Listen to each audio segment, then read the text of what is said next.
I stood in the center of the grand ballroom while the crystal chandeliers reflected off the 4-carat diamond on my finger. At a luxury party surrounded by 350 guests, my mother-in-law handed me a name badge that read, Housekeeper.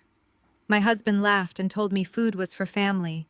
There was no chair for me at the table, so I removed my wedding ring, set it down in front of everyone, and walked away. They thought they had finally put me in my place. They had absolutely no idea what I was about to do. Before I continue this story, let me know where you are watching from in the comments below. Hit like and subscribe if you have ever had to quietly destroy someone who underestimated your worth. The heat of the Atlanta evening clung to my skin as I stepped out of the black car and handed my keys to the valet. I had just flown in on a red-eye flight from a grueling 3-day business trip in Chicago. My body was running on pure adrenaline and black coffee, but my posture was perfectly straight. I smoothed the fabric of my tailored emerald green dress and walked up the marble steps of the Heritage Club. This was the most exclusive historically black country club in the entire state of Georgia. It was a place where old money dictated every social interaction, and it was the undisputed territory of my mother-in-law, Vivian.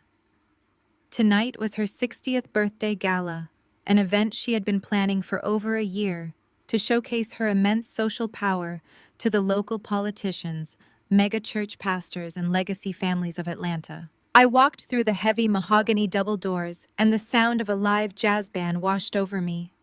The ballroom was a sea of silk diamonds and tailored tuxedos. Waiters in pristine white jackets circulated with trays of expensive champagne and hors d'oeuvres.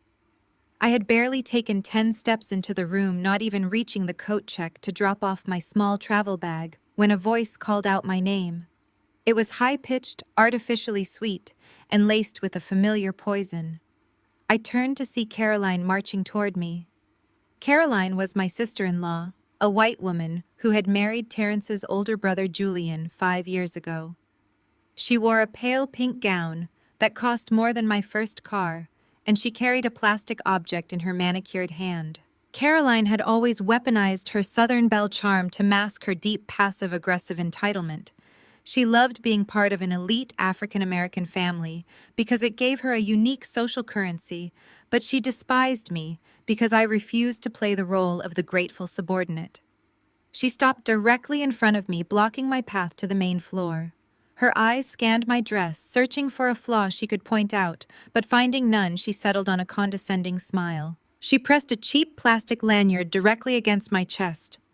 Vivian wanted to make sure the event staff knew exactly who you were so you would not get lost, sweetie, Caroline said, her voice carrying just enough volume for the guests at the nearest table to turn and listen. She always knows exactly how to make everyone feel included. I looked down at the plastic badge resting against my silk dress. Printed in bold block letters across the card was my name. Beneath it, the title read, Housekeeper. A cold, precise anger bloomed in my chest, but my face remained an unreadable mask. I did not gasp. I did not demand an explanation. I understood the game being played. Caroline looked around at the nearby guests, ensuring she had an audience for her performance. She placed a hand over her heart and sighed dramatically. Vivian is just so generous, Caroline announced to the bystanders. She is always trying to integrate people from the foster system into our high society functions. It is real charity work, showing them how legacy families operate. It must be so overwhelming for you, Jada, being in a room with so much wealth. We just wanted to make sure you felt useful tonight. The mention of the foster system was a calculated strike. It was their favorite weapon. I had spent my entire childhood bouncing between group homes and foster families in South Atlanta. I had built myself from absolutely nothing, fighting for every scholarship, every promotion, and every ounce of respect I possessed. I was now a 35-year-old woman, a highly successful professional, but to Vivian and Caroline, I would always be the poor orphan they had charitably allowed into their prestigious bloodline. They brought up my past not out of sympathy, but as a leash to remind me of my place. I looked Caroline dead in the eye. I did not raise my voice, nor did I offer her the emotional reaction she was desperately craving. I reached up and pulled the cheap plastic lanyard from my neck. A waiter happened to be walking past us with a tray of fresh drinks. I extended my arm and casually dropped the housekeeper badge directly into a full flute of champagne on his tray. "Thank Vivian for her hospitality," I said smoothly, "but I do not work for free. And you should check your own posture, Caroline. You are slouching and it makes you look cheap." I did not wait for her response. I simply stepped around her frozen form and continued my walk into the heart of the ballroom. The jazz music seemed to fade into a dull hum as I navigated through the crowd. I could feel the eyes of the Atlanta elite following me. Whispers rippled through the room as I passed. Vivian had likely spent the entire cocktail hour planting seeds of gossip about my delayed arrival, painting me as a neglectful wife who cared more about a meaningless job than her mother-in-law's milestone birthday. I finally reached the center of the ballroom, where the VIP family table was situated on a slightly elevated platform. The table was adorned with massive floral arrangements of white orchids and gold accents. I stood at the edge of the platform and quickly assessed the seating arrangement. There were exactly 10 chairs positioned around the circular table. I did a mental count. Between Vivian, my father-in-law, Terrence, Julian, Caroline, and the extended aunts and uncles who held prominent positions in the church, there were 11 family members present. I looked at the seat directly next to my husband, Terrence. Sitting in the chair that rightfully belonged to me was Lauren. She was Terrence's ex-fiancée, a third-generation legacy socialite whose father owned a string of lucrative medical supply companies. Vivian had always adored Lauren. She was the woman Vivian wanted Terrence to marry, the woman who fit perfectly into their country club aesthetic. Lauren wore a smug, practiced smile as she leaned intimately close to Terrence, her hand resting lightly on the back of his chair. Terrence caught my eye as I stepped up onto the platform. He was wearing a custom-tailored tuxedo, holding a crystal glass of expensive bourbon. He did not stand to greet me. He did not offer his seat. He did not even look embarrassed. Instead, a slow, arrogant smirk spread across his handsome face. He took a slow sip of his drink and looked me up and down. "Food is for family," Jada Terrence said, his voice loud enough to command the attention of the adjacent tables. "You are late and the seating is already finalized. You can go grab a plate in the kitchen with the catering staff. We are doing the official family portrait soon, and we do not have time to rearrange the seating chart for you." The sheer audacity of a husband telling his wife to eat in the kitchen with the hired help while his ex-fiancée occupied her seat was staggering. I looked at Terrence, analyzing the man I had married 5 years ago. I did not see a partner. I saw a weak, spineless man who was entirely dependent on his mother's approval and his family's illusion of power. He thought this public humiliation would break me. He thought he held all the leverage in our relationship. Before I could speak, Vivian stood up from the head of the table. She adjusted the heavy string of authentic pearls around her neck and smoothed the front of her beaded gown. She looked out at the guests who had stopped eating to watch the spectacle unfold. Vivian always treated her life like a stage play, and I was merely a prop to elevate her own status. "We tried to elevate her," Vivian declared, projecting her voice so the surrounding dignitaries and church elders could hear every single word clearly. "We opened our doors, we gave her our name, and we tried to teach her how proper families behave. But I suppose it is true what they say. You simply cannot buy class. You can dress her up in expensive clothes, but she still acts like she is fighting for scraps in a group home." Lauren giggled behind her hand. Julian looked away, cowardly, avoiding my gaze, while Caroline, who had scurried back to the table, beamed with triumphant satisfaction. They were a united front of toxicity, entirely convinced of their own supremacy. They expected me to lower my head in shame. They expected me to run to the bathroom and cry, or perhaps cause a loud, dramatic scene that would perfectly validate their narrative that I was uncultured and emotionally unstable. I did neither.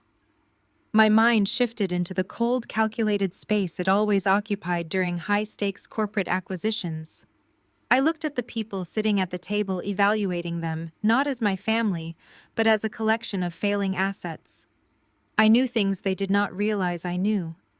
I knew the truth about the hollow foundation their entire social empire was built upon. I looked directly at Terence, my face completely devoid of emotion. I raised my left hand, displaying the flawless 4-carat diamond engagement ring and the platinum wedding band he had placed on my finger 5 years ago. Slowly and deliberately, I slid the rings off my finger. The cold metal felt heavy in my palm for a fraction of a second before I reached across the table. Vivian had a $300 glass of vintage champagne resting near her plate.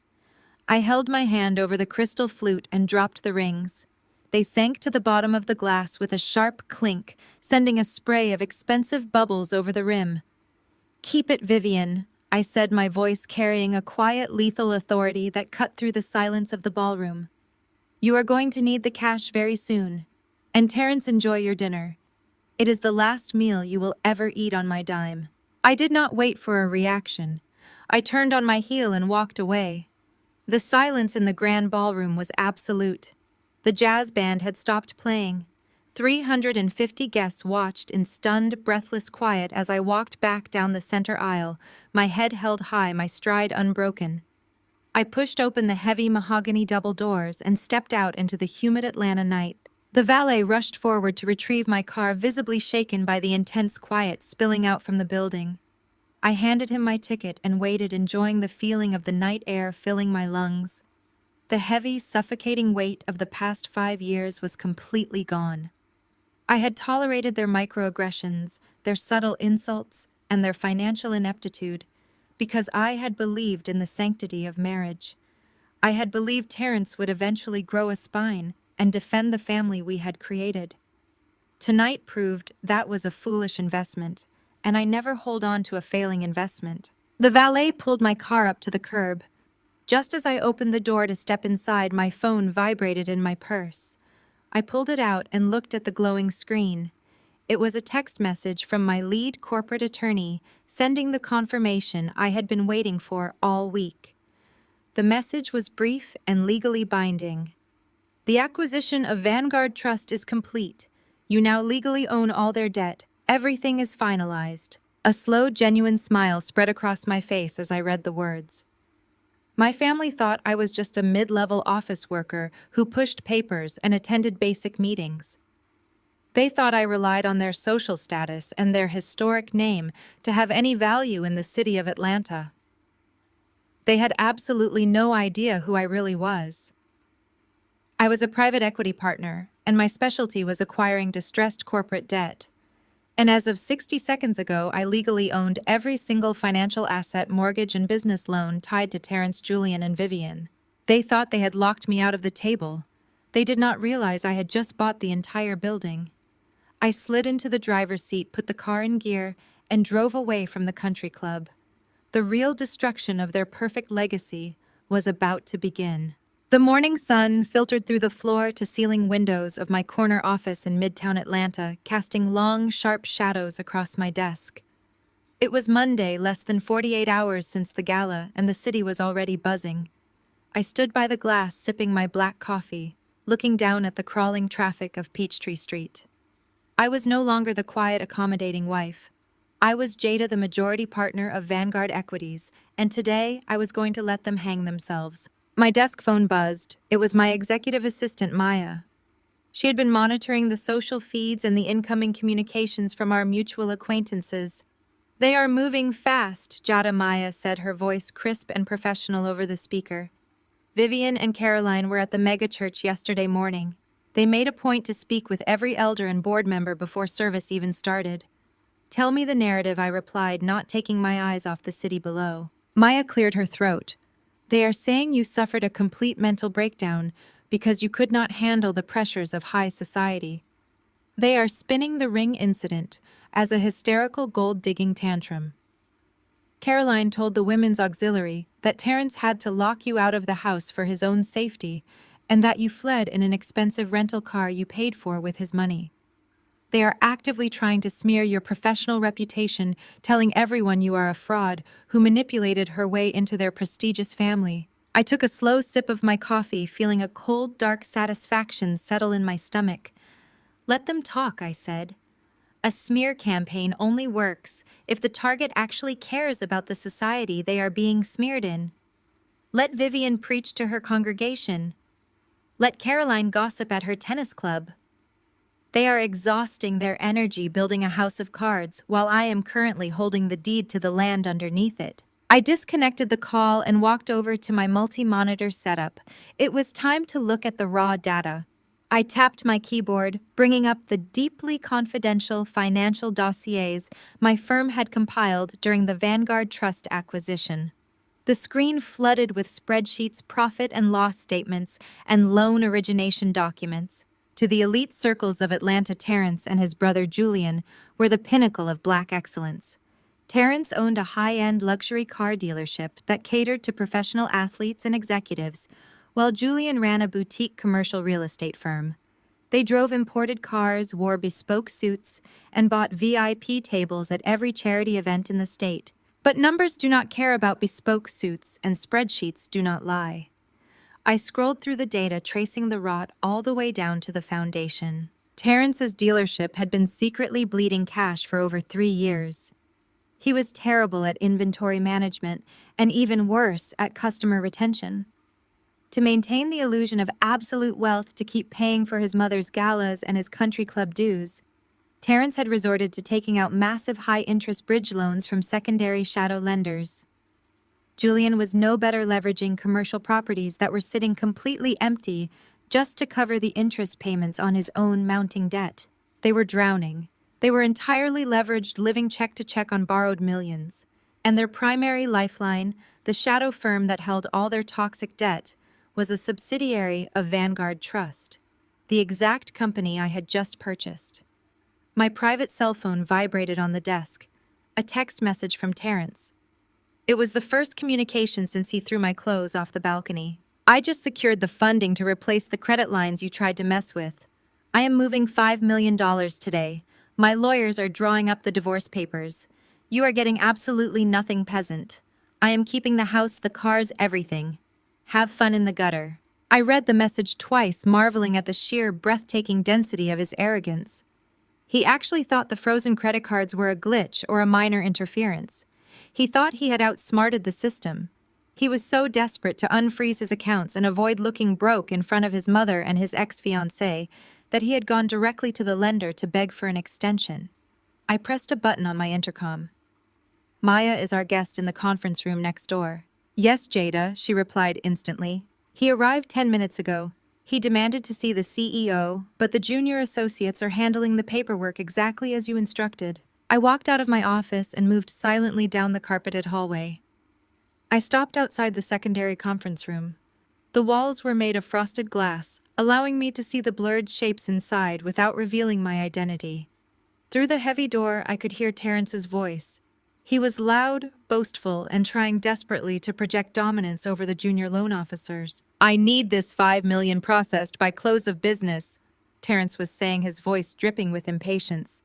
You guys know who I am. You know my family. This is just a minor liquidity issue.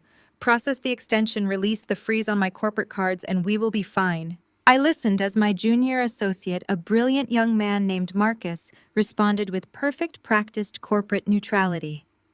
Of course, Mr. Sterling. However, given the default status of your previous accounts, the underwriting department requires substantial unencumbered collateral to secure a $5 million bridge loan at this risk tier. There was a pause. I could imagine Terrence sweating through his expensive cologne.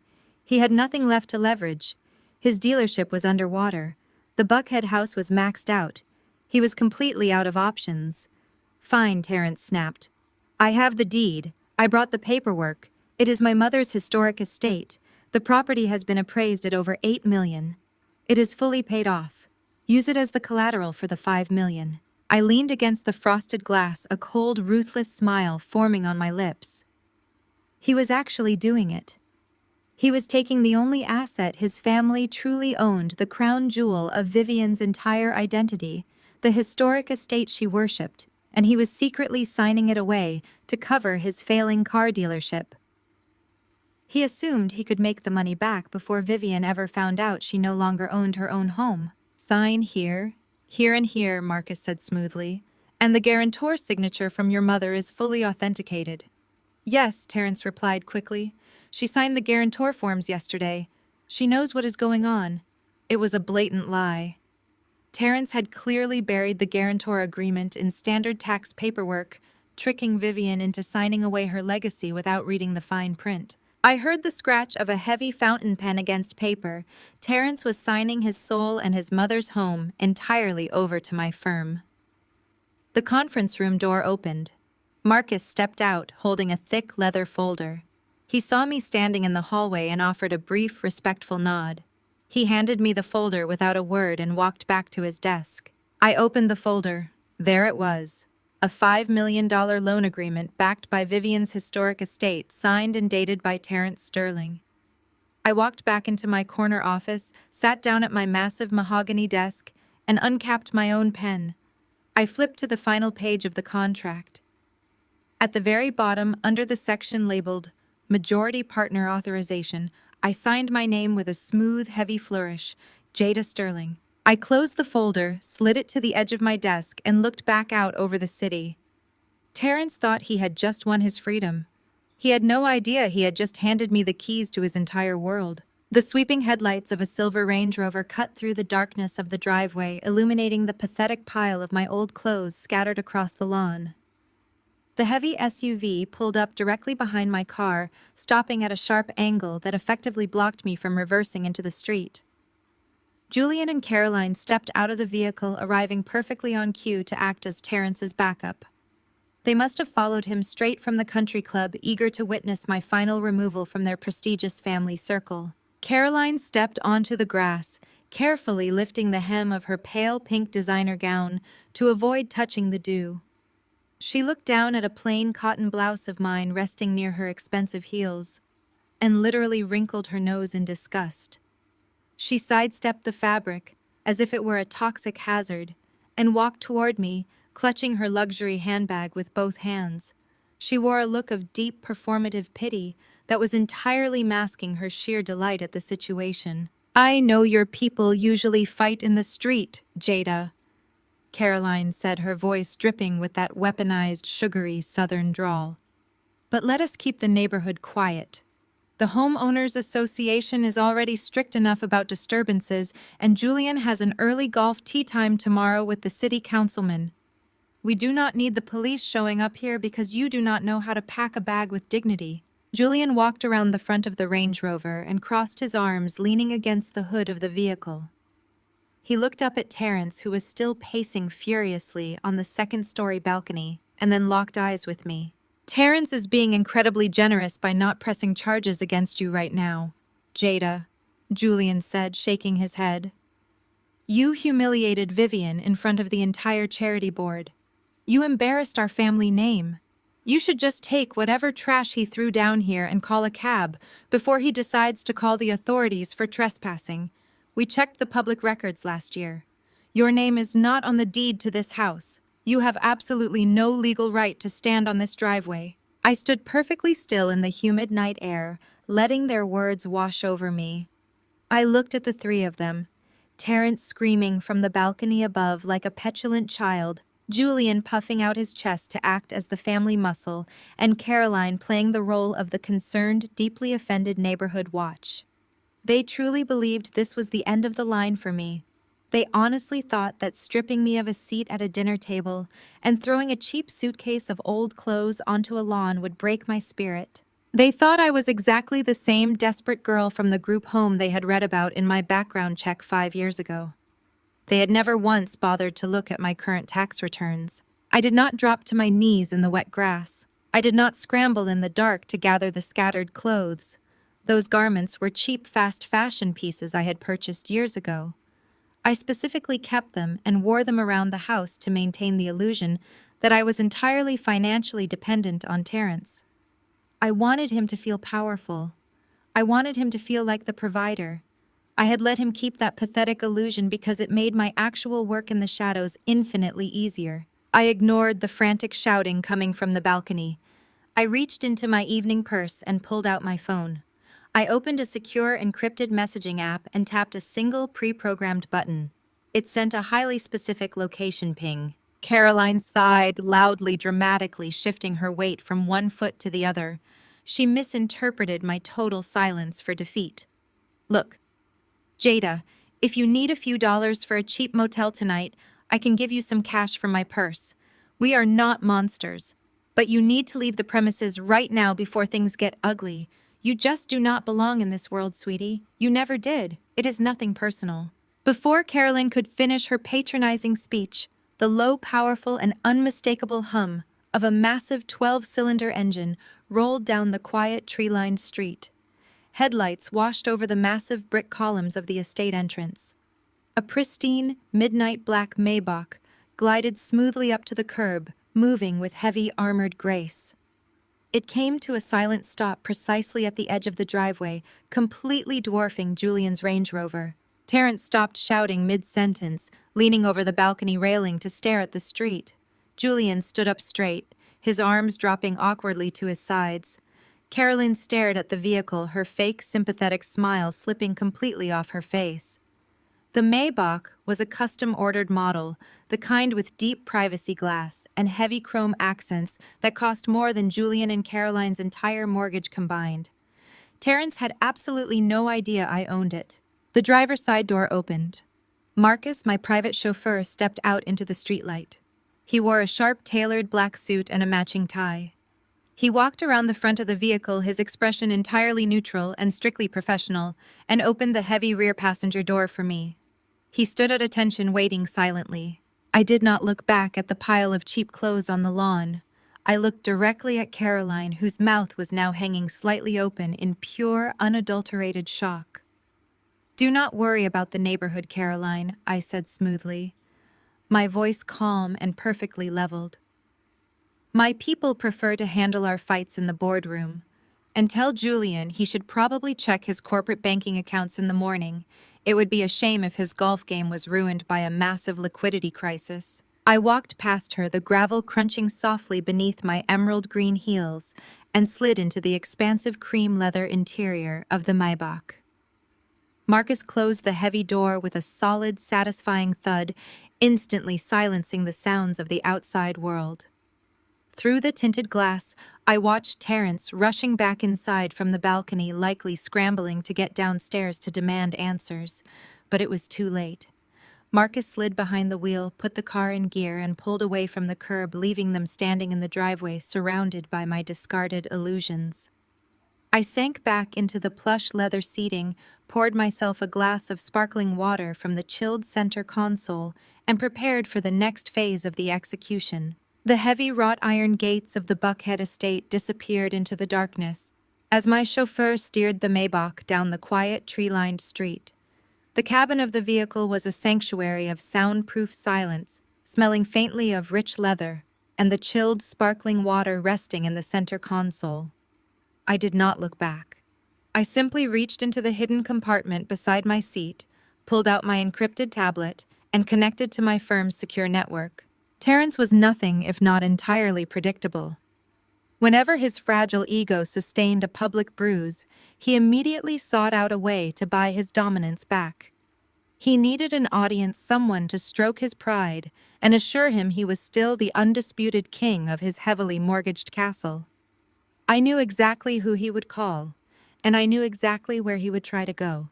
I accessed the Vanguard Trust administrative dashboard. Because my private equity firm had just absorbed the entirety of Terrence's primary lender, I now possessed unrestricted God-tier access to his complete financial ecosystem.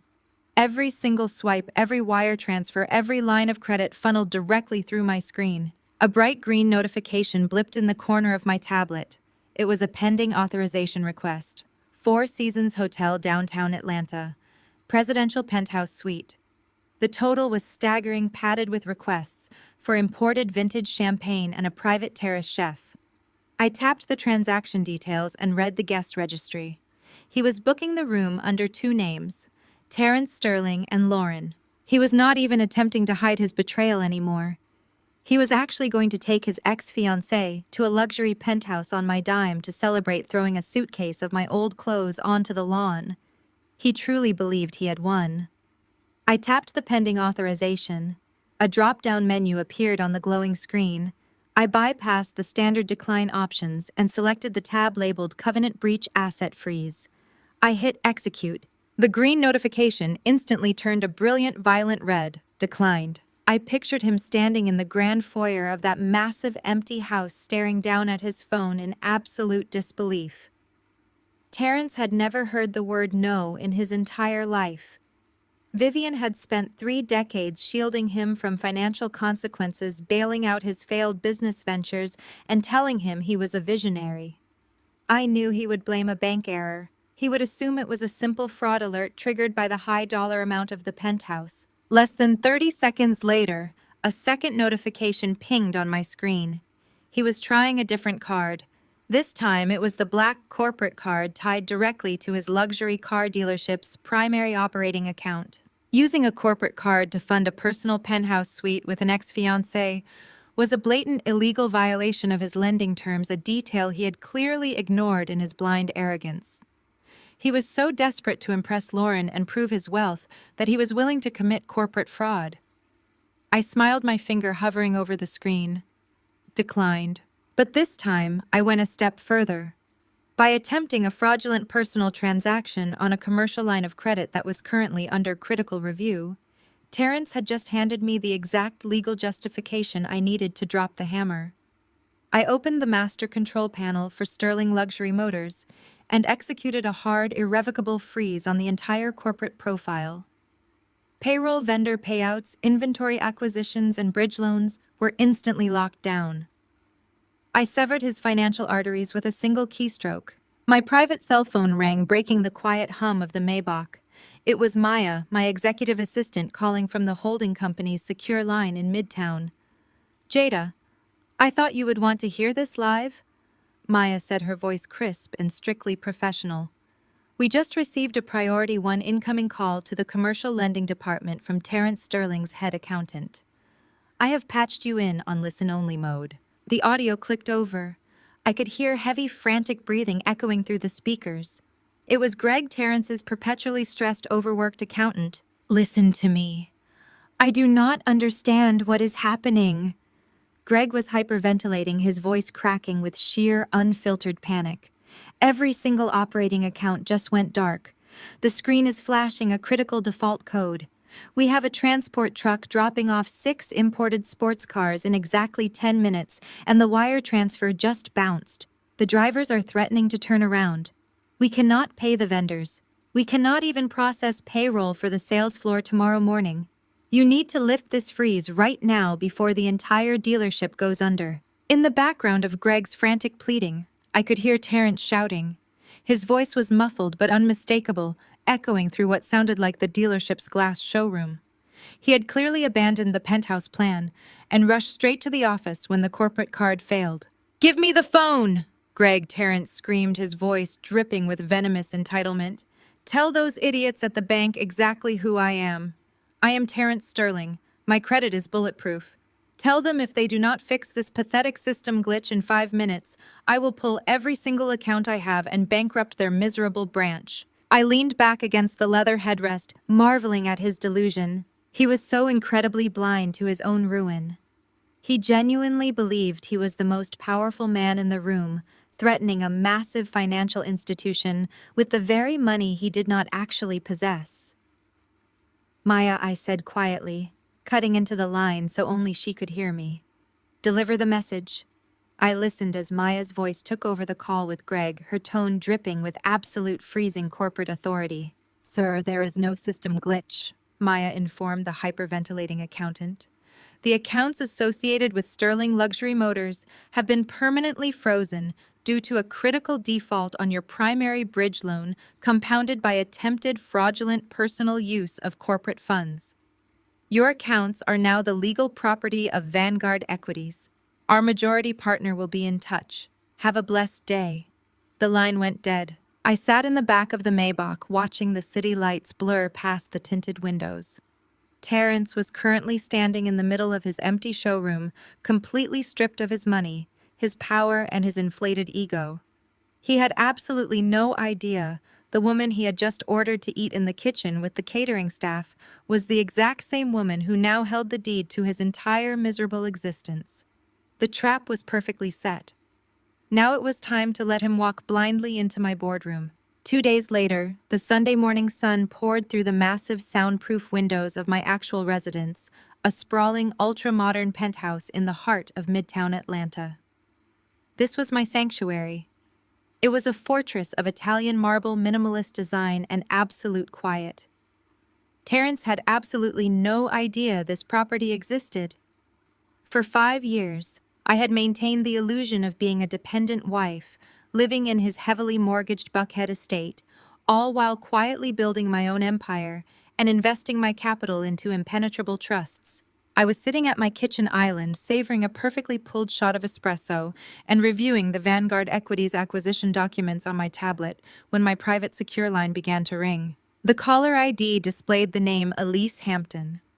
Elise was a high-powered public relations executive, a fellow titan in the corporate world, and most importantly for today, a prominent member of the Cathedral of Greater Grace. This was the affluent, incredibly exclusive megachurch where Vivian and the Sterling family held court every Sunday. I tapped the screen to answer. "Jada, you need to listen to me right now," Elise said, her voice dropping to a frantic, breathless whisper. She was clearly hiding in a bathroom or a quiet corridor.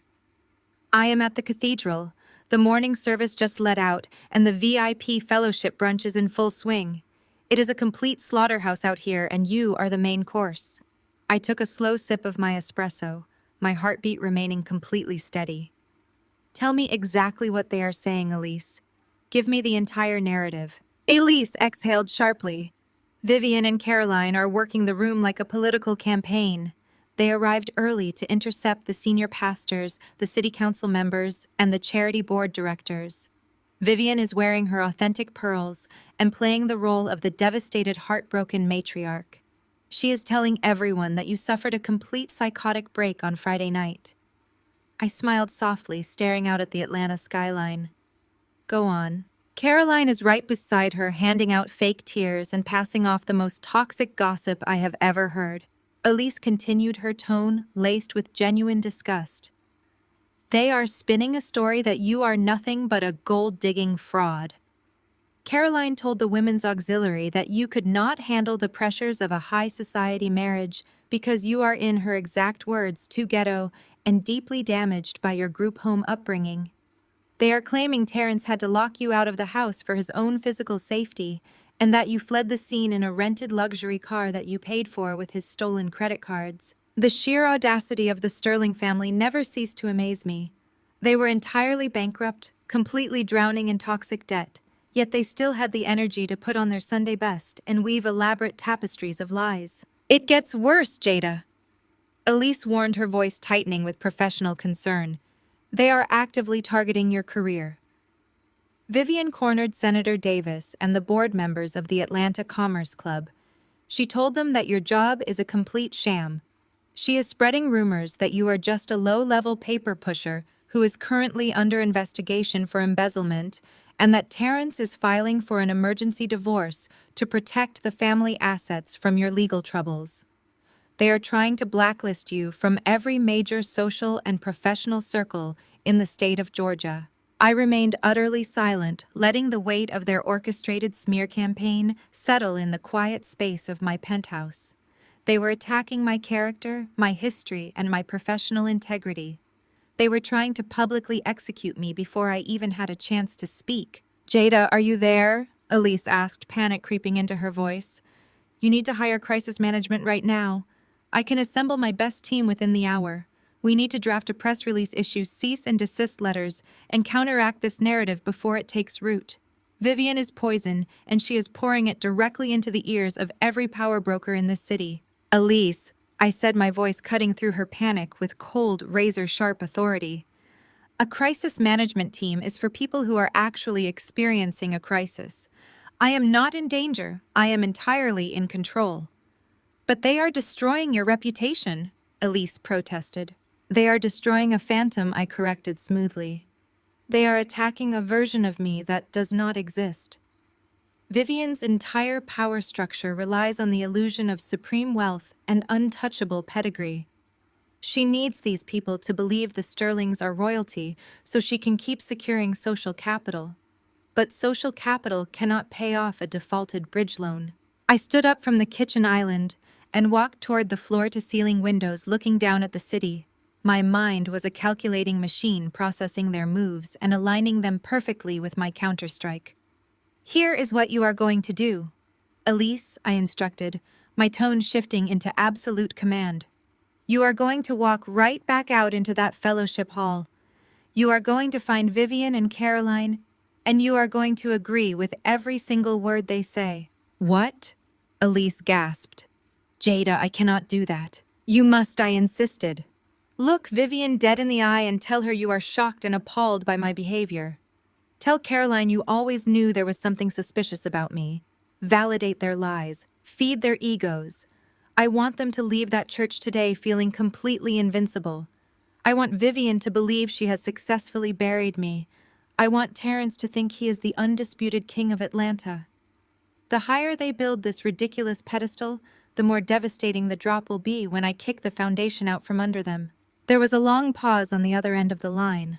Elise was a brilliant strategist, and I could hear the gears turning in her head as she processed the sheer, ruthless confidence in my voice. "You have something on them," Elise stated, her panic instantly transforming into sharp realization. "You are not fighting back because you have already won. By 9 o'clock tomorrow morning, the Sterling family legacy will no longer exist," I replied, my voice dropping to a lethal whisper. "Play your part today, Elise. Enjoy the show." I disconnected the call and tossed my phone onto the marble counter. I walked over to my secure workstation and woke up the monitors. The Vanguard Equities administrative dashboard glowed brightly in the quiet room. I pulled up the master files for Sterling Luxury Motors and Julian's commercial real estate firm. Every single operating account, every line of credit, every payroll processing channel remained locked down under a hard, irrevocable freeze. I pulled up the deed to Vivian's historic estate. The property was now legally registered as collateral under my firm's direct control. The Sterling family was currently standing in a church wearing expensive suits and designer dresses, desperately convincing the elite of Atlanta that I was a destitute fraud. They were spending their Sunday constructing a beautiful, glittering lie. They had absolutely no idea that Monday morning was coming, and with it the brutal, unforgiving reality of total financial ruin. I set the signed $5 million loan agreement carefully on the corner of my desk, the ink on my signature still drying. The heavy mahogany door of my office remained firmly shut, insulating me from the corporate hum of the Vanguard Equities trading floor outside. I sank back into my ergonomic leather chair and turned my full attention to the bank of 6 ultra-high-definition monitors curving across my workstation. For half a decade, the Sterling family had treated my career like a cute, inconsequential hobby. Vivian had routinely introduced me to her country club friends as a paper pusher. Caroline had constantly offered to help me find a nice retail job at one of her friends' boutiques. Terrence had actively forbidden me from discussing my work at the dinner table, claiming corporate talk ruined his appetite. They were entirely blinded by their own towering prejudice. They saw a former foster child from South Atlanta, and their minds immediately assigned me to the bottom of the social hierarchy. They never once bothered to look up the corporate filings for Vanguard Equities. If they had, they would have discovered that I was not an administrative assistant. I was a senior private equity partner, and my absolute specialty was identifying, acquiring, and liquidating distressed corporate debt. I was a predator in a tailored suit, and the Sterling family had been bleeding in the water for years. I dragged my mouse across the screen and opened the master financial dossier for Julian's company, Sterling Commercial Real Estate. Julian played the role of a visionary property tycoon with frightening conviction.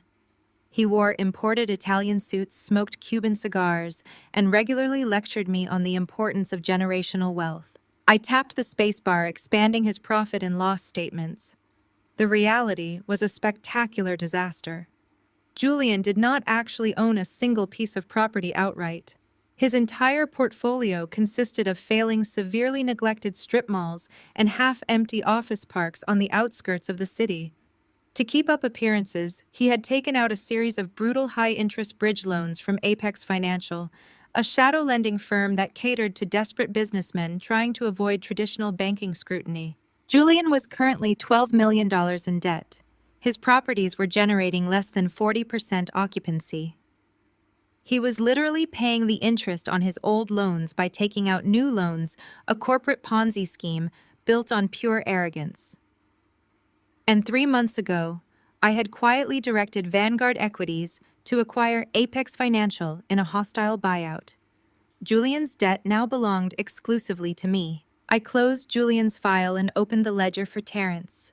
Sterling Luxury Motors was supposed to be the crown jewel of the family empire. Terrence loved to stand in his glass showroom shaking hands with professional athletes and local celebrities pretending he was the king of Atlanta. I pulled up his inventory acquisition logs and matched them against his cash flow. It was even worse than Julian's situation. Terrence did not own his inventory. He leased high-end sports cars on credit, marked up the prices, and used the deposits from new customers to pay the arrears on the older inventory. He was running a shell game. But what fascinated me most was his personal spending. I clicked into the transaction history of the Black Amex. I had just permanently frozen. The sheer volume of waste was staggering. In the last 12 months alone, Terrence had funneled over $800,000 from his failing business directly into Vivian's extravagant lifestyle. He had paid for the country club dues, the charity gala sponsorships, and the authentic pearls she wore around her neck. He had also bought Caroline's Range Rover to keep Julian happy. And he had spent over $200,000 on diamond jewelry for Lauren, his ex-fiancée. Every single insult they had hurled at me, every condescending remark about my background, every time they told me I did not belong at their table, they had been doing it with money they did not have. They were financial ghosts haunting a lifestyle they could not actually afford.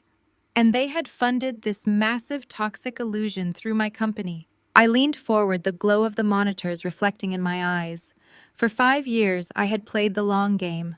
When Caroline sneered at my clothes, I used my 7-figure annual bonus to quietly buy up another tranche of Julian's commercial debt. When Vivian made cruel jokes about my group home upbringing in front of her church friends, I was actively authorizing the seizure of the offshore accounts Terrence used to hide his failing revenue. I did not marry Terrence for his money. I married him because I genuinely believed he was a good man trapped in a difficult family. But the moment I realized he was a willing participant in their cruelty, the moment I saw him actively enjoying my humiliation, the wife died, and the private equity partner took over.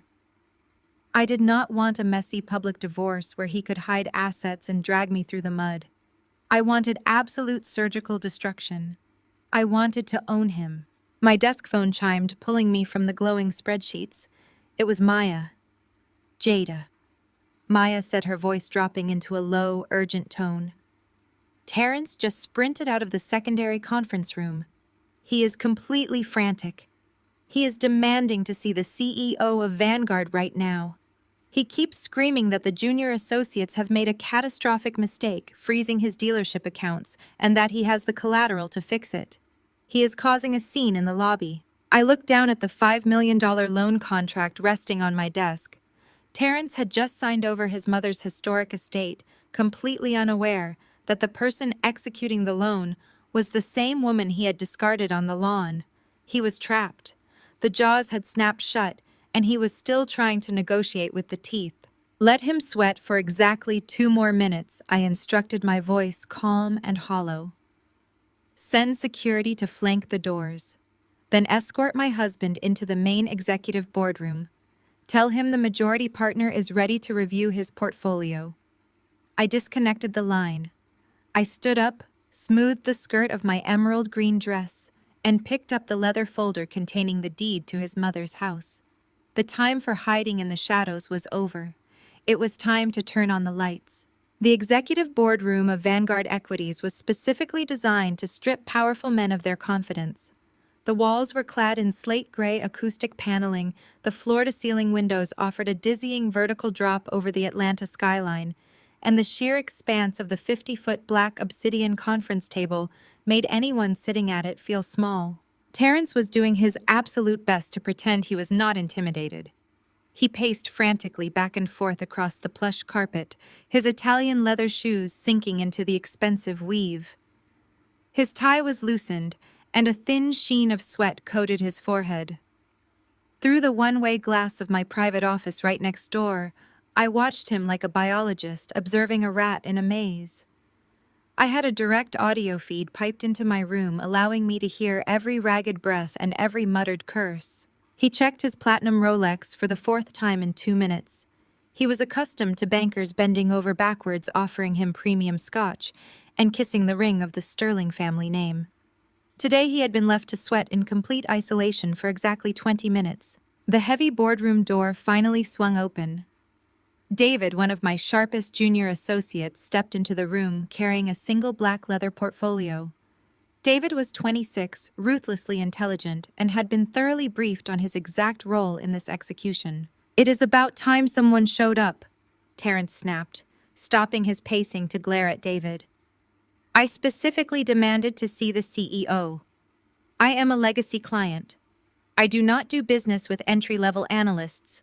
I want the freeze on my accounts lifted immediately, and I want whoever authorized it fired before I leave this building." David did not blink. He walked calmly to the table, set the portfolio down, and unbuttoned his suit jacket.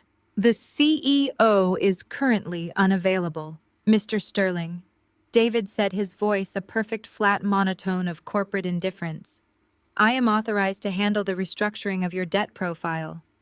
As for the freeze on the Sterling Luxury Motors operating accounts, it was triggered automatically by a critical breach of your lending covenants.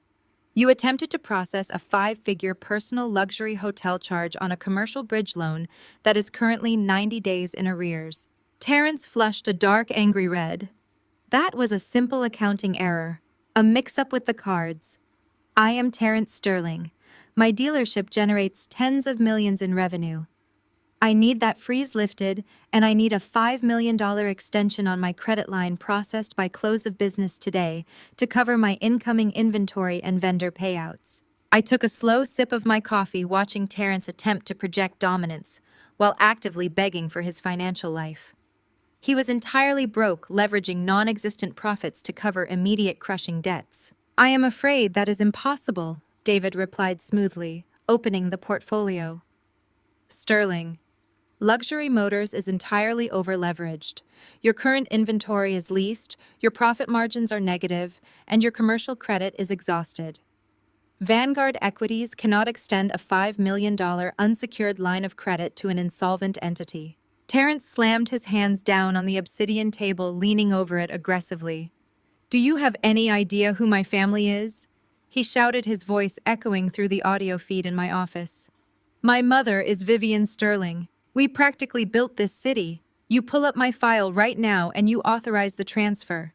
If you deny this extension, my dealership defaults tomorrow morning, and I will personally sue this firm for damages." "Then default, Mr. Sterling," David stated coldly. "We will begin asset seizure at 9 a.m. Terrence froze. The color drained completely from his face. The bluster vanished, replaced by the sheer unadulterated panic of a narcissist staring directly into the abyss. If he defaulted, the illusion would end. His country club friends would know. The luxury car community would know. Worst of all, his mother would know he had failed. He could not survive the public humiliation of bankruptcy. He needed a bailout, and he needed it instantly. "Wait," Terrence said, his voice dropping, the aggression turning into desperate negotiation. "There has to be a way to secure the extension. I have other assets. I have access to family capital."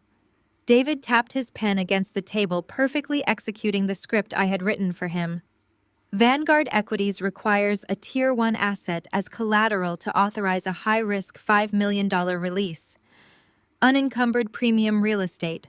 Nothing less." I watched through this glass as Terrence's eyes darted frantically around the room. He was searching for a lifeline. I knew exactly what he was calculating. He had no personal assets left. His Buckhead home was mortgaged to the hilt. His cars were leased. He only had access to one piece of prime unencumbered real estate. "I have a property," Terrence said, his voice tight. "A historic estate in Buckhead, appraised at over $12 million. It is owned outright by the Sterling Family Trust." I smiled against the rim of my coffee cup. There it was. He was offering his mother's ancestral home, the very foundation of Vivian's high society identity, to save his car dealership. "Are you the sole authorized signatory for this trust?" Mr. Sterling David asked, holding Terrence's gaze. Using the estate as collateral without a unanimous vote from the trust's board, which consisted of Vivian and Julian, was a blatant illegal act of fraud. Terrence would be signing a sworn affidavit committing a felony, but Terrence was thoroughly blinded by arrogance and panic. He genuinely believed he was a financial genius. He reasoned that he would secure the $5 million flip his incoming inventory, pay back the loan in a month, and his mother would never even know he had placed a lien on her precious home. Yes, Terrence lied without a single ounce of hesitation. "I am the primary trustee. I have full authorization to pledge the property as collateral." David pulled a thick stack of legal documents from the portfolio and slid them across the sleek table. "This is an emergency collateral pledge and a sworn affidavit of ownership. By signing this, you are legally binding the Buckhead estate to Vanguard Equities. If you default on this $5 million extension, the property is immediately forfeited to this firm. Sign at the bottom of the last 3 pages." Terrence did not even bother to read the fine print. He did not look at the name of the holding company. He grabbed the gold pen and signed his name with rapid, aggressive strokes. He was signing away his family's entire legacy, convinced he was saving his empire. He threw the pen down onto the table, adjusting his tie and puffing out his chest. "The transaction is complete. Wire the funds to my operating account immediately. I will process this directly with our majority partner for final signature," David said, collecting the documents and stepping away from the table. Alone in the boardroom, Terrence let out a massive sigh of relief. He ran a hand over his face, believing he had just outsmarted the system. A smug, victorious smile spread across his face. He pulled his smartphone from his pocket, his thumbs flying across the screen. A second later, the screen of my personal cell phone lit up on my desk. It was a text message from Terrence. "I just secured $5 million. You're getting nothing in the divorce, peasant. Good luck on the streets." I let out a soft, genuine laugh. The absolute delusion of the man was breathtaking. The door connecting my office to the main hallway clicked open. David walked in, maintaining his perfectly professional composure, and handed me the stack of freshly signed documents. He committed the fraud without a single pushback, David reported quietly. "The estate is pledged." "Thank you, David," I replied, taking the heavy paperwork from his hands. "Excellent work today." David nodded and left the room, closing the door firmly behind him. I sat alone in my quiet, sunlit office, the text from Terrence still glowing on my phone screen. I picked up my favorite fountain pen, a heavy brushed metal instrument, and flipped to the final page of the contract. Right below Terrence's rushed, arrogant signature was the blank line for the authorizing party. I pressed the nib of the pen to the paper and signed my name. Jada Sterling, Majority Partner, Vanguard Equities. With a single stroke of ink, the transaction was legally binding. I had funded his bailout using his mother's home as the collateral. I now owned his debt. I owned his dealership. And I owned the very roof over Vivian Sterling's head. I looked through the one-way glass at Terrence. He was still standing in the boardroom, checking his reflection in the dark windows, looking immensely proud of himself. He had absolutely no idea that his entire world had just been signed over to the peasant he had thrown away. The trap was perfectly, permanently sealed. Exactly 30 days later, the jaws of the trap snapped entirely shut. The $5 million commercial extension I had authorized for Terrence was structured as a critical distress bridge loan. It carried a brutal, unforgiving 30-day balloon payment clause. I knew with absolute certainty that his failing luxury car dealership could never generate the revenue required to cover the principal, let alone the exorbitant interest rate attached to it.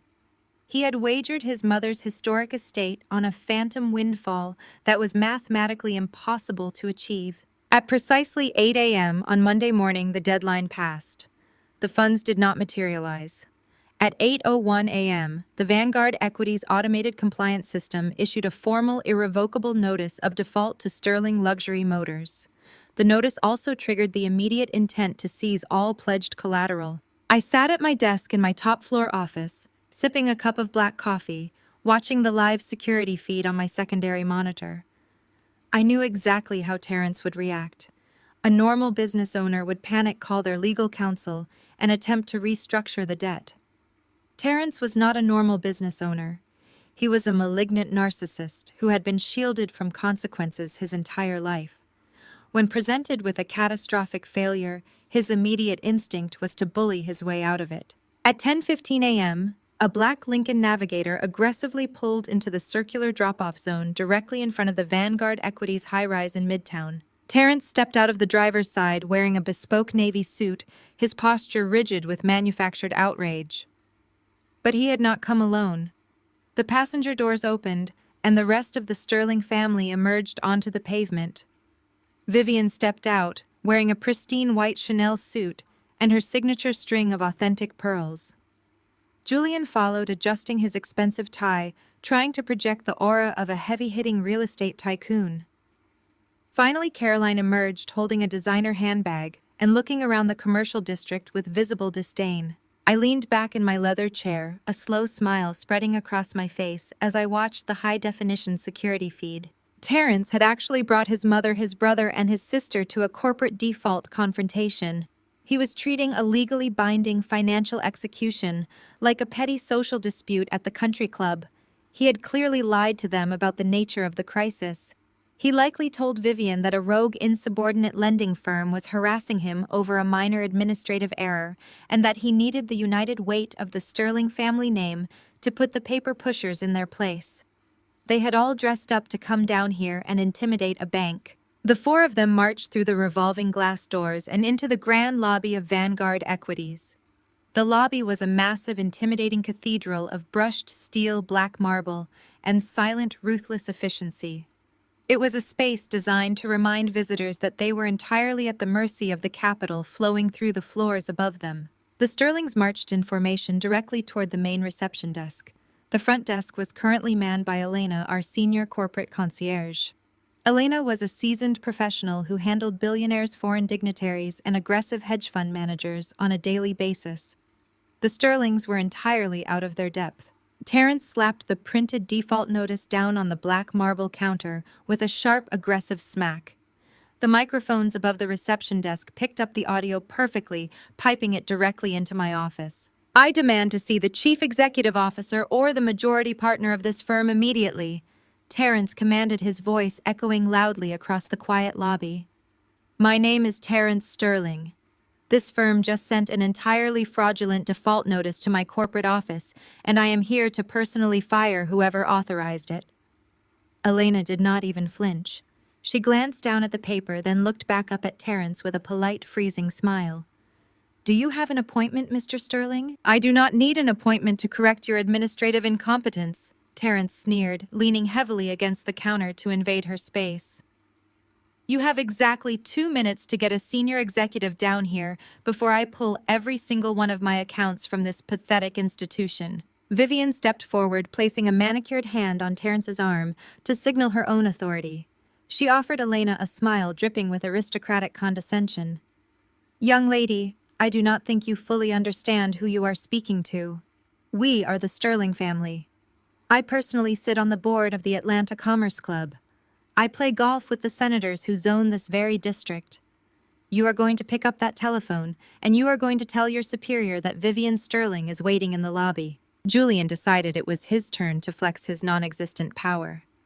Listen, he said, using the patronizing tone he reserved for service workers. I am in commercial real estate. I know how shadow lenders operate. You people thrive on predatory intimidation tactics. But you picked the wrong family to harass. We are not leaving this building until this ridiculous lien on our accounts is dissolved. Caroline simply sighed loudly, crossing her arms. This is taking forever. I have a brunch reservation at noon. Can we just have them arrested for harassment and leave? Elena maintained her perfect, unblinking composure. She typed a few keystrokes into her terminal. I had already briefed Elena on exactly how to handle this specific arrival. She was instructed to offer absolutely zero resistance. I wanted the Sterlings to feel powerful. I wanted them to believe their intimidation tactics were working flawlessly. I understand, Mr. Sterling. Elena said smoothly, pulling 4 visitor badges from a drawer and sliding them across the marble. The majority partner has been notified of your arrival. You are authorized to proceed directly to the master boardroom on the top floor. She will meet you there to resolve this dispute. Terrence snatched the badges off the counter, shooting a triumphant look at his mother. He genuinely believed he had just bent a multi-billion-dollar private equity firm to his will by simply raising his voice in the lobby. That is exactly what I thought, Terrence muttered to Elena, securing the badge to his lapel. Next time, do not make us wait. I watched the camera feed as Elena directed them to the private executive elevator. The doors slid open and the four of them stepped inside. The audio feed switched to the elevator car. "I told you this would be easy," Mother Terrence said confidently, as the elevator began its rapid ascent. These boutique lending firms are all bark and no bite. They send out these automated default notices, hoping to scare small business owners. The minute you show up in person and remind them who holds the real power in this city, they immediately fold. Vivian reached over and adjusted his tie, beaming with maternal pride. "You handled that beautifully, Terrence. You showed absolute dominance. It is vital to remind these corporate types that old money dictates how business is done in Atlanta. Once we put this supposed partner in her place, we are going straight to the country club for lunch." "I cannot believe we had to drive all the way down here for an accounting error," Caroline complained, checking her reflection in the elevator doors. "It is about establishing boundaries." Caroline Julian lectured his sister, adopting his fake tycoon persona. "Terrence is right. You have to step on the neck of these debt collectors early, otherwise they think they can walk all over you. We are about to walk into that boardroom and completely dismantle whatever mid-level executive they send in to apologize." The elevator chimed a soft melodic note as it reached the penthouse level. The doors parted, revealing the expansive slate-gray corridor that led to the master boardroom. The Sterlings walked out in a tight V formation, marching past the glass-walled offices of my senior analysts. They looked incredibly smug, completely convinced of their own invincibility. They reached the heavy obsidian doors of the master boardroom. Terrence pushed the doors open with an aggressive shove and led his family inside. The room was empty. The 50-foot black table gleamed under the recessed lighting. The floor-to-ceiling windows offered a dizzying view of the city below. Terrence immediately walked to the head of the massive table and took the dominant seat, spinning the leather chair around to face the doors. Vivian took the seat to his immediate right, folding her hands primly on the black surface. Julian and Caroline sat across from her. They were positioning themselves like a tribunal, preparing to pass judgment on a disobedient servant. I sat in my office right next door, watching their arrogant display on my final monitor. They were comfortably seated in the exact room where I executed corporate takeovers and liquidated bankrupt empires. They had willingly walked into the center of my web, entirely blinded by their own pathetic vanity. I finished the last sip of my black coffee and set the ceramic mug down on my desk.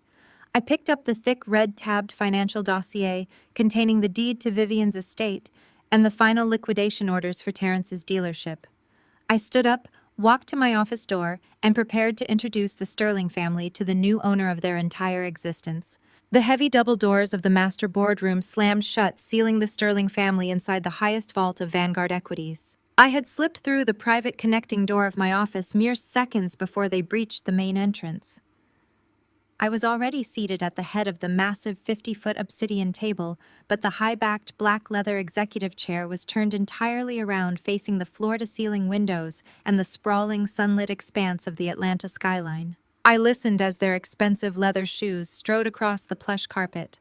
They moved with the heavy, unearned confidence of people who had spent their entire lives believing the world existed solely to serve them. "Excuse me," Terrence barked, directing his hostility at the back of my chair. His voice echoed sharply against the acoustic paneling. "I was told the CEO or the majority partner was in here. I do not have time to play corporate hide-and-seek. Turn around and look at me when I am speaking to you. My name is Terrence Sterling, and I am here to—" I pressed the toe of my emerald green pump against the floor and slowly, deliberately spun the heavy chair around to face the room. The absolute suffocating silence that instantly fell over the boardroom was a physical weight. Terrence stopped dead in his tracks. The breath hitched in his throat, and the aggressive posture completely dissolved, leaving him staring at me with his mouth slightly parted. Beside him, Vivian's perfectly contoured face drained of all color. Caroline gasped, her manicured hand flying to her chest, while Julian simply froze, his eyes darting around the room as if expecting to see a hidden camera. "What are you doing here?" Terrence finally choked out, his voice cracking. He looked frantically toward the boardroom doors, then back at me. "Have you completely lost your mind? Are you stalking me?" Vivian immediately stepped forward, her aristocratic facade snapping right back into place, fueled by pure indignation. "This is exactly what Caroline and I were talking about at the cathedral yesterday," Vivian declared, pointing a trembling diamond-clad finger at me. "You are having a psychotic break. You followed my son to a private financial meeting. I am calling the building's security to have you arrested for trespassing." I did not flinch. I did not raise my voice. I leaned forward, resting my elbows on the cool surface of the obsidian table, and unclasped my hands. "You cannot arrest the owner of the building for trespassing, Vivian," I said, my voice echoing with freezing absolute authority. Terrence slammed both of his hands down on the table, leaning forward with a look of venomous disbelief. "Shut up!" he shouted, the veins in his neck bulging. "I am in the middle of a critical corporate crisis, and you show up here playing games. How did you even get past the lobby? Who let you up to the executive floor? Get out of that chair right now before I drag you out of it myself." I reached into the pocket of my tailored blazer. I pulled out a heavy matte black business card with thick gold foil embossing. With a flick of my wrist, I sent the card sliding effortlessly down the center of the polished black table. It glided past Julian, past Caroline, and stopped precisely inches from Terrence's fingertips. "Read it," I instructed. Terrence glared at me, his chest heaving with furious breaths. He looked down at the card. He hesitated, his arrogance warring with a sudden creeping sense of dread. Slowly, his hand reached out. He picked up the heavy cardstock. I watched his eyes scan the gold lettering. I watched his pupils dilate. I watched the realization hit his nervous system like a lethal injection.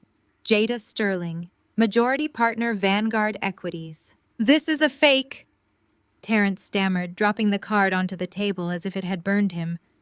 He let out a harsh, breathless laugh, looking at Julian for backup. "She printed fake business cards. She is completely delusional." Julian, however, was not laughing. Julian actually operated in the commercial sector. He knew the weight of that specific cardstock. He knew the font, and he knew the logo. Julian reached out, picked up the card, and ran his thumb over the embossed gold lettering. His hand began to shake. Terrence, Julian whispered, his voice entirely drained of blood. "This is a real Vanguard mandate card. They do not issue these to employees. They only issue these to equity partners." Caroline took a step backward, bumping into the glass wall of the boardroom. "But she is just a paper pusher," Caroline muttered, her voice trembling with rising panic. "She works in a cubicle. She grew up in a group home in South Atlanta." I stood up from the executive chair. The simple movement made all four of them flinch. "You spent 5 years assuming I was destitute because it fit your pathetic classist narrative," I said, walking slowly around the edge of the massive table. "You wanted a peasant to look down on, so you created one in your minds. You never once bothered to look up the corporate filings. You never bothered to check who actually pulled the strings in this city's financial district." I stopped a few feet away from Terrence. He was actively sweating now, his expensive navy suit suddenly looking like a cheap costume. "I am a private equity partner, Terrence," I stated clearly, letting every syllable land like a hammer. "My absolute specialty is acquiring, bleeding, and liquidating distressed corporate debt.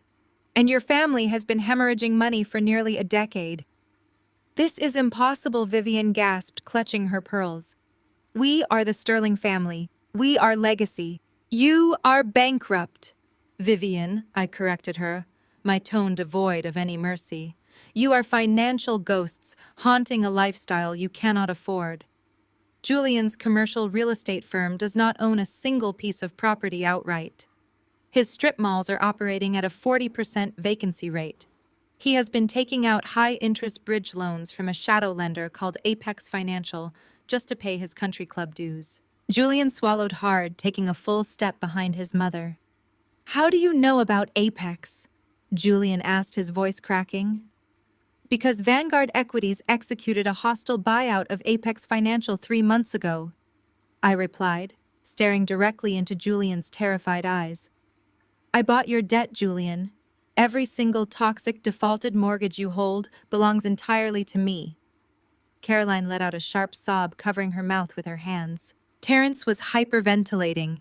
He backed away from the table, shaking his head in violent denial. No, this is a trick.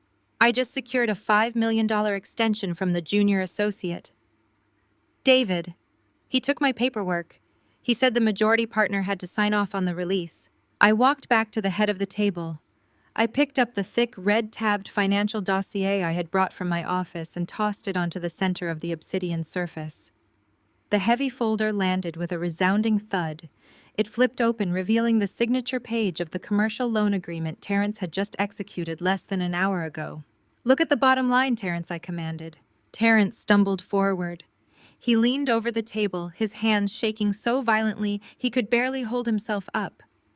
He stared at the ink.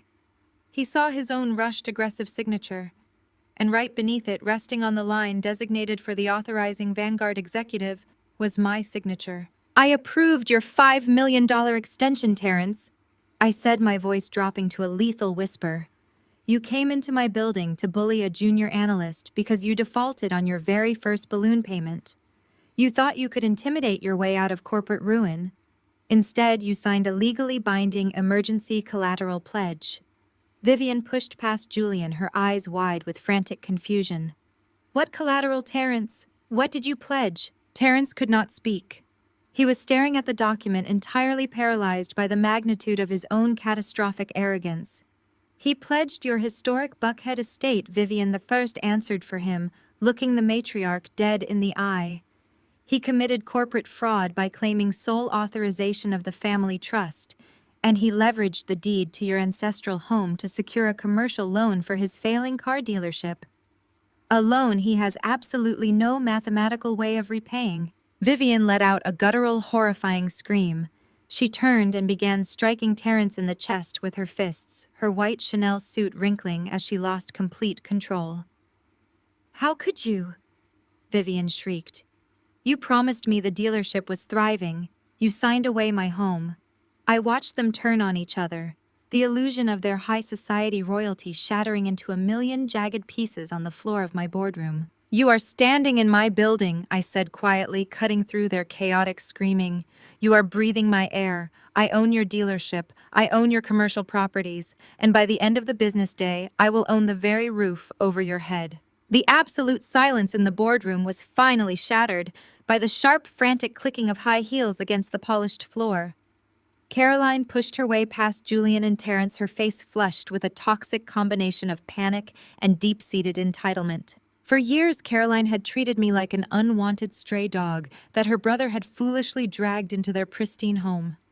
She had sneered at my clothes, rolled her eyes at my career, and constantly reminded me that I did not possess the pedigree required to sit at their dinner table. Now cornered and terrified, her absolute privilege flared up like a distress beacon. She fell back on the only weapon she had ever known, the threat of her family's perceived authority. "This is a complete scam," Caroline declared, her voice shrill and echoing off the slate-gray walls. She pulled her gold-encased smartphone from her designer handbag, waving it at me like a weapon. "You are a bitter, jealous ex-wife trying to extort us. You set Terrence up. You tricked him into signing those papers because you are obsessed with our family. I am calling Harrison Vance and Caldwell right now." She began punching numbers into her screen, her hands shaking violently. "They are the most ruthless white-shoe law firm in the Southeast." Caroline continued, her voice rising to a hysterical pitch as she tried to project a confidence she did not actually feel. "My father played golf with the senior partners. I am going to have them sue you for fraud, for harassment, and for emotional distress.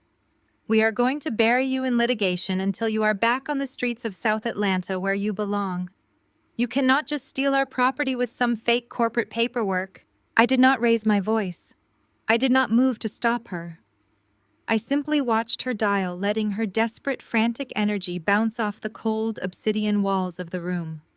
She was entirely out of her depth, fighting a financial war with socialite tactics. I reached down to the open drawer of my desk. I bypassed the red-tabbed folders belonging to Terrence and Julian and pulled out a thick, heavy manila folder. I set it on the glass surface of the table. "Call them Caroline," I said, my voice completely flat and devoid of any emotion. "I highly recommend you put the senior partner on speakerphone. They will need to hear exactly what I am about to show you so they can begin preparing your criminal defense strategy." Caroline froze, her thumb hovering over the call button.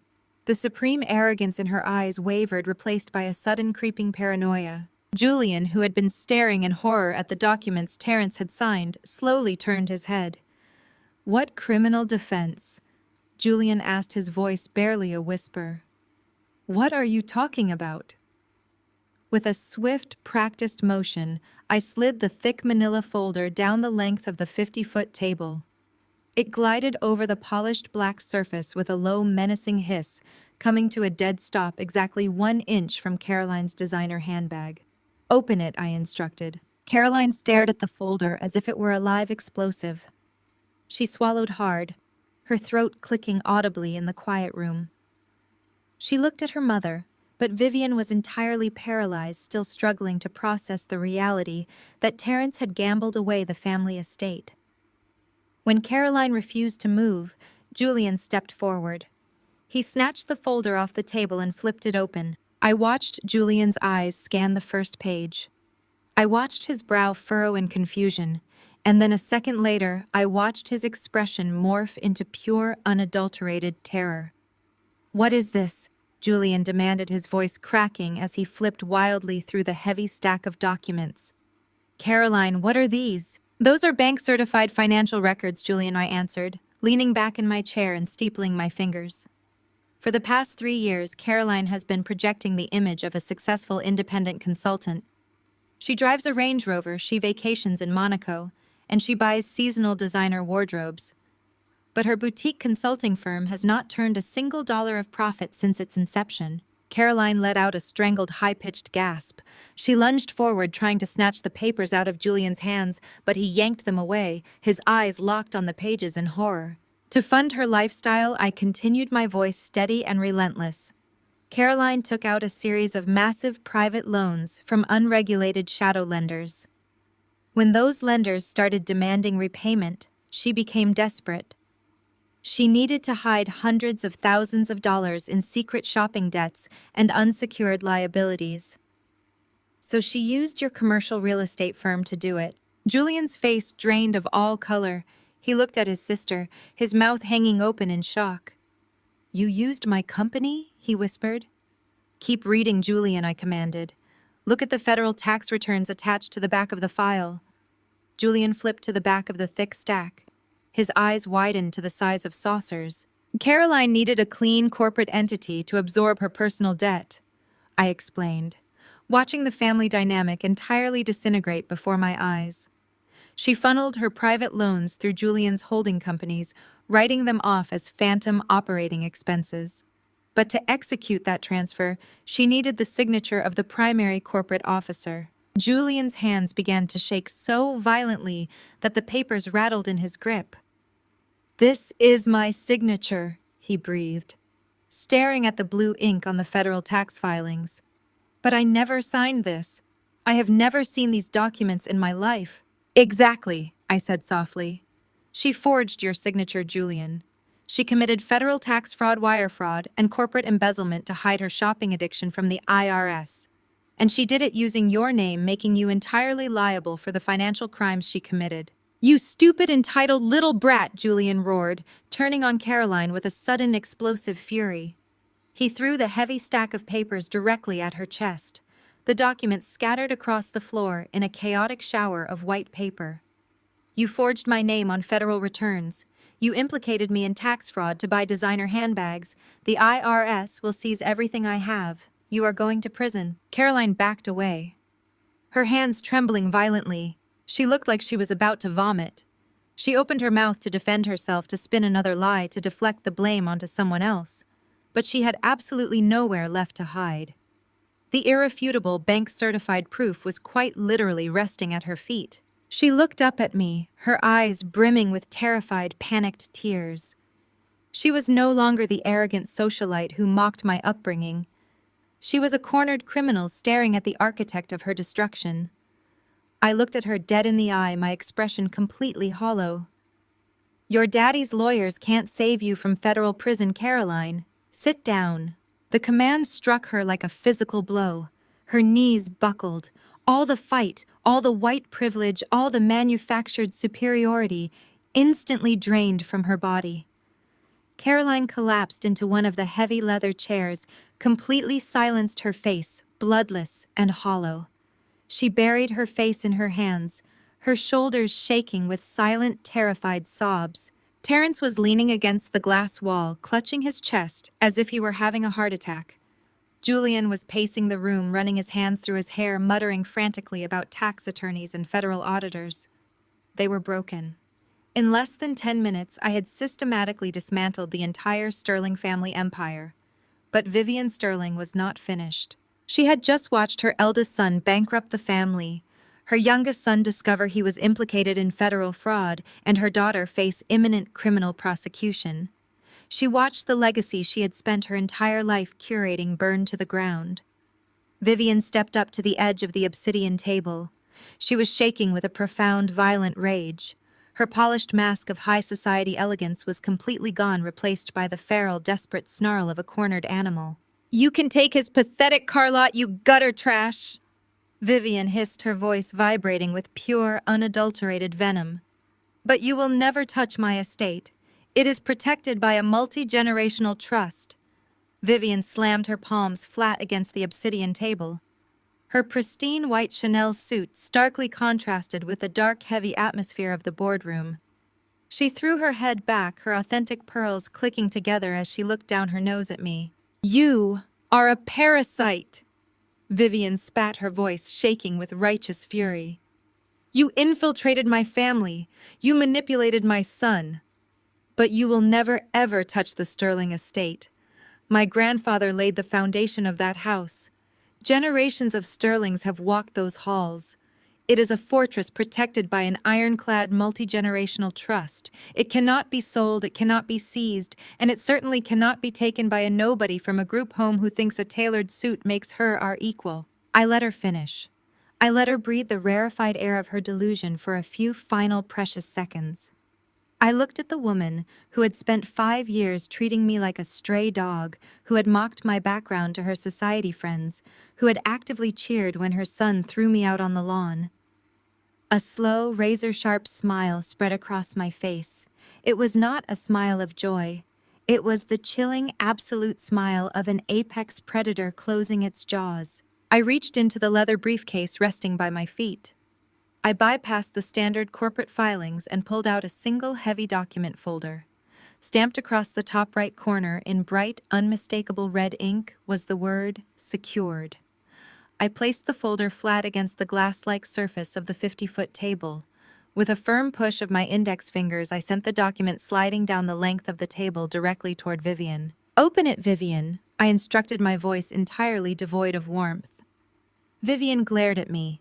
She snatched the folder off the table, moving with aggressive, jerky motions, determined to prove whatever was inside was entirely fake. She ripped open the cover. I watched the exact millisecond her arrogant fire died. I watched the blood drain from her perfectly contoured face, leaving her skin a sickly ashen gray.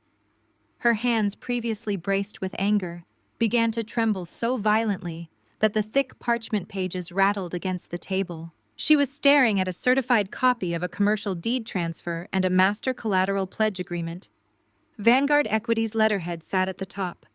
The Buckhead estate address was printed boldly in the center, but it was the bottom of the page that had stolen the breath from her lungs. "That is Terrence's signature!" Vivian whispered, her voice cracking, completely unrecognizable. She looked up, panic finally breaking through her mask. "But this is impossible. Terrence is a trustee, but he does not have unilateral authority. The trust requires two signatures. It requires my signature to leverage the property. This is invalid. This is a fake.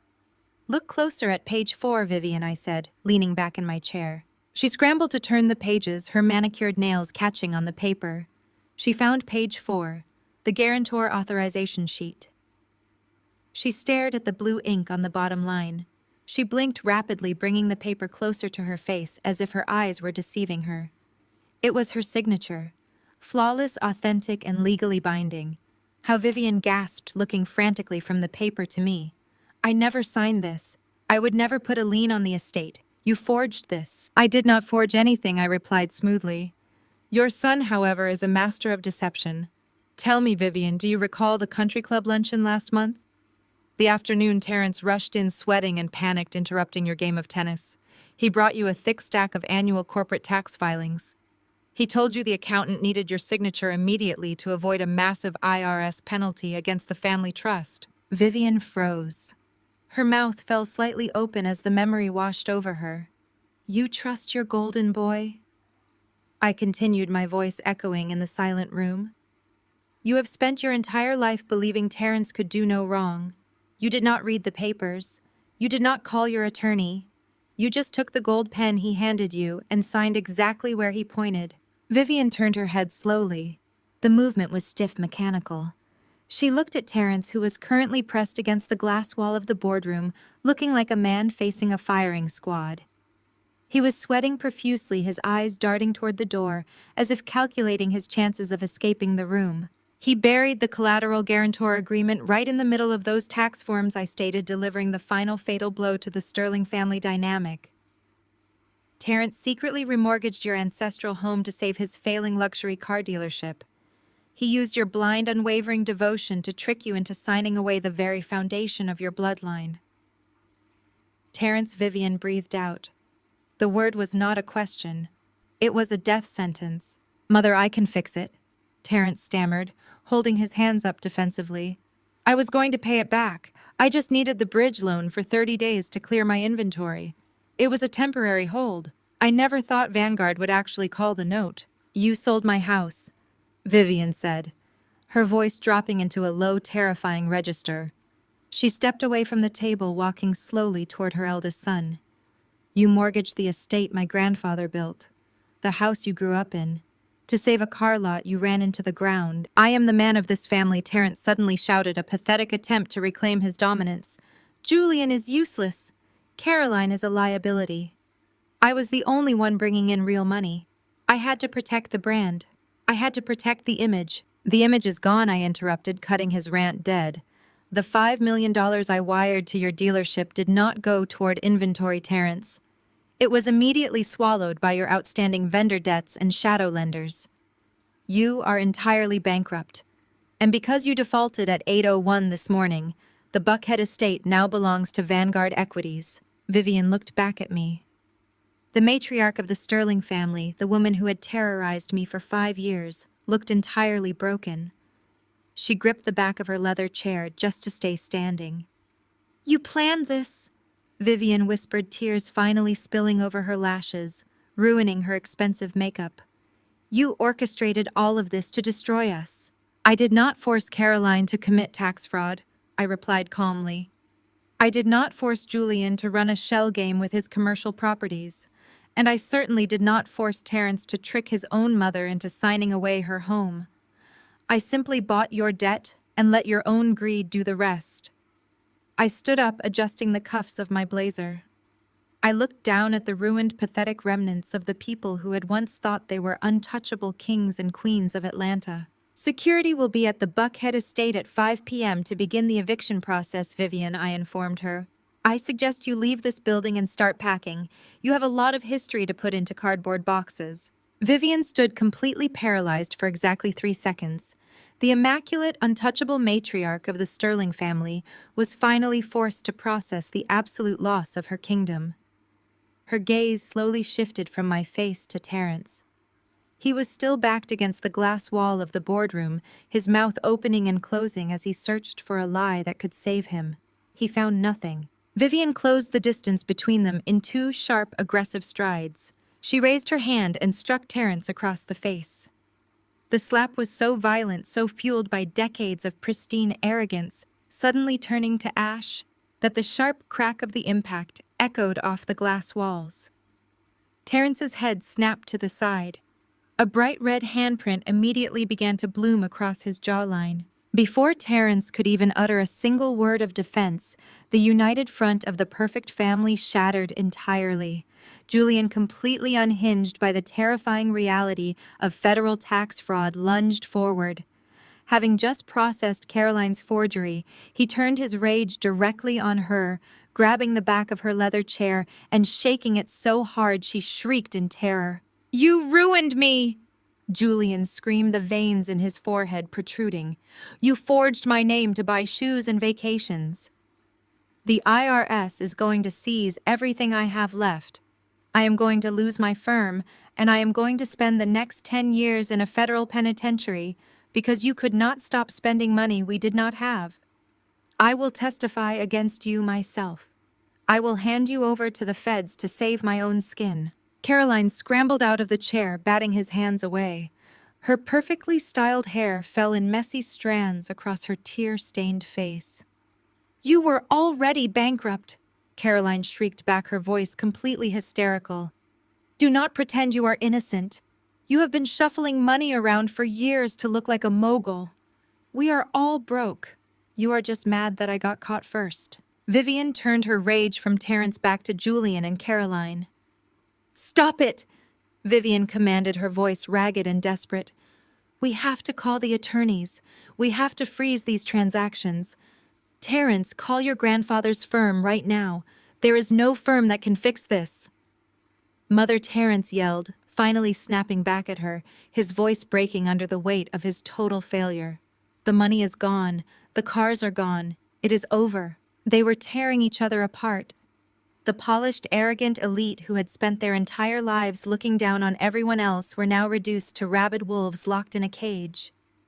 They hurled insults, exposed deeply buried family secrets, and violently assigned blame as their entire false reality burned to the ground. They had spent years perfecting their public image, convinced that their bloodline made them untouchable. Now, stripped of their stolen capital, they were nothing but a group of desperate, terrified frauds.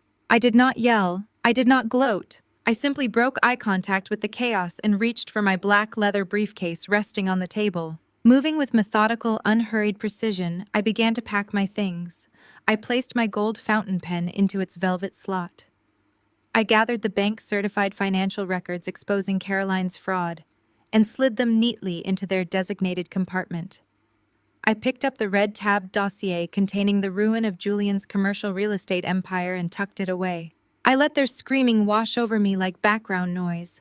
I felt an incredible, profound sense of peace.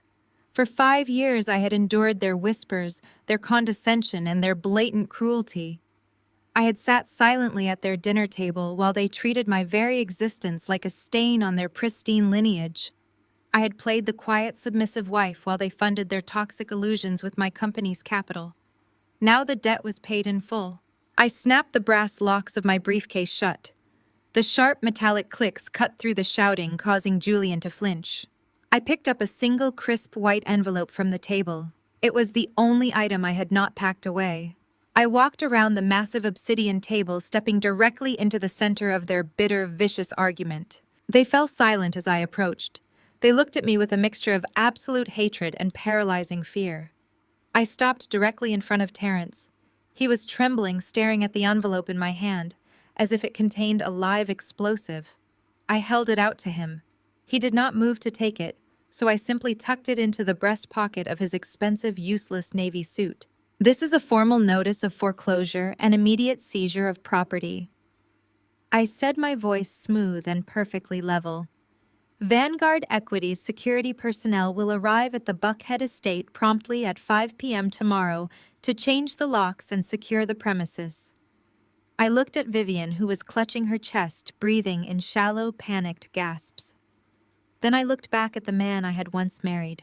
Exactly 48 hours later, the historic Buckhead estate was bathed in the golden light of a perfect Atlanta afternoon. Vivian Sterling was a woman who believed that if she ignored reality hard enough, it would simply cease to exist. She had chosen to proceed with the Sterling annual spring charity luncheon, as if the ground beneath her feet had not already been sold out from under her. White marquee tents dotted the sprawling manicured back lawn. A string quartet played a delicate classical piece near the rose garden, and waiters in crisp white jackets circulated with silver trays of champagne and beluga caviar. The guests represented the absolute upper echelon of Atlanta society. Country club board members, megachurch pastors, local politicians, and old money matriarchs chattered and laughed, entirely unaware that they were standing on a repossessed asset. Vivian glided through the crowd in a lilac silk dress, laughing slightly too loudly and sipping her champagne noticeably too fast.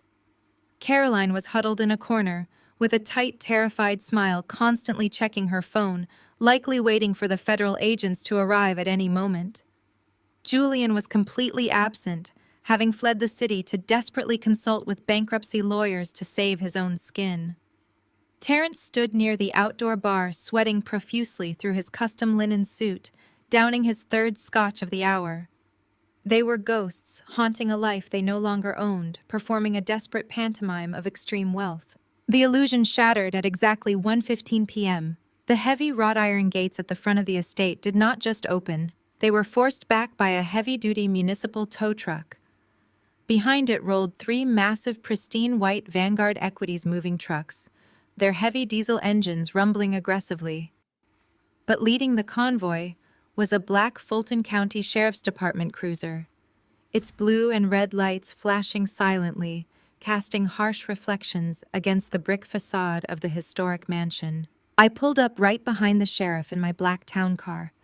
The sound of the heavy tires crushing the pristine white gravel driveway cut through the polite chatter of the garden party.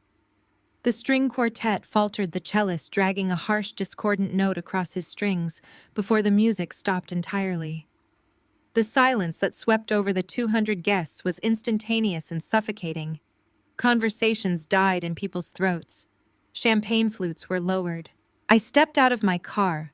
I wore a tailored slate gray suit, my posture perfectly straight, holding a thick leather folio in my right hand. I walked shoulder to shoulder with the chief deputy. We marched directly up the grand marble steps of the estate, ignoring the sea of wide-eyed socialites who were parting before us like the Red Sea. Vivian dropped her champagne flute. The crystal shattered against the stone patio, a sharp, violent sound that made half the guests flinch. "What is the meaning of this?" Vivian shrieked, her voice cracking as she rushed toward the front steps, her lilac silk dress catching on a rosebush and tearing. "You are trespassing on private property. We are hosting a private event. You need to leave immediately." The chief deputy did not even look at her. He pulled a heavy metal padlock and a thick steel chain from his utility belt. He turned to the massive custom mahogany front doors of the estate, looped the chain tightly through the ornate brass handles, and snapped the heavy lock shut with a resounding metallic clack. Then he peeled the backing off a bright, glowing orange notice and slapped it directly in the dead center of the dark wood. He smoothed the edges down firmly. "Foreclosure and eviction, seized by Fulton County." The gasps from the Atlanta elite were audible. Women clutched their designer handbags. Men loosened their ties, shifting uncomfortably as they realized they were witnessing the absolute public destruction of a social dynasty. Smartphones began to appear from pockets, camera lenses pointing directly at the glowing orange sticker and the weeping matriarch. "This property is now under the legal possession of Vanguard Equities," the deputy announced, his voice booming over the silent, captivated crowd. "The previous residents were given 48 hours to vacate. That window has expired. All individuals currently on the premises must immediately leave the property or face arrest for trespassing." "No!" Vivian wailed, clawing frantically at the orange sticker on her front door, trying in vain to peel it off. "No, this is my home. You cannot do this. Terrence, do something. Call someone. Tell them there has been a mistake." Terrence stumbled forward from the outdoor bar. His linen suit was heavily wrinkled, his face a blotchy, terrified red. He looked at the orange sticker, then at the massive moving trucks idling on the lawn, and finally at the hundreds of society friends documenting the spectacular fall of the Sterling family. The reality of his actions finally crushed the remaining air from his lungs. The fake empire was gone. The money was gone. The ancestral home was gone, and he was the exact person who had signed it all away for a failing car lot. Terrence's legs completely gave out. Right there in front of the megachurch pastors, the country club presidents, and the old money royalty of Atlanta, the arrogant, untouchable Terrence Sterling collapsed onto the sharp white gravel.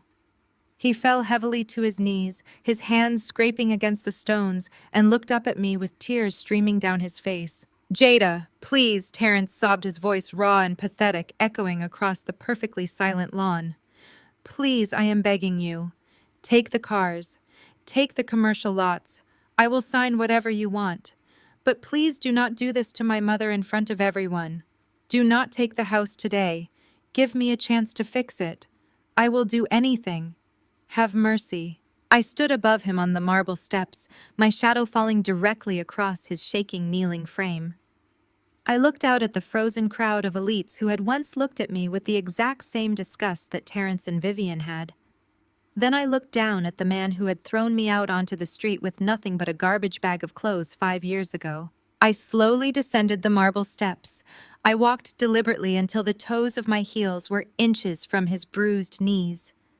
I crouched down, keeping my back perfectly straight, and brought my face level with his tear-stained, ruined expression. "Mercy is a luxury reserved for those who show it. Terrence," I whispered, my voice so quiet and lethal that only he could hear the absolute zero temperature of my words. "You want a chance to save your mother from sleeping on the street tonight? You will publicly confess to the federal authorities that you conspired with Caroline to commit tax fraud, and you will surrender your passport to my security team right now. Or I let the moving trucks dump everything you own into the city landfill. Choose." Terrence's breathing hitched, a wet, ugly sound that cut through the absolute silence of the gravel driveway. He looked up at me, his eyes completely bloodshot, desperately searching my face for a flicker of hesitation or a sudden change of heart. He found nothing but cold, absolute resolve. Behind him, the chief deputy rested his hand on his heavy utility belt, a silent but brilliant reminder that the threat of a federal holding cell was not a corporate negotiation tactic.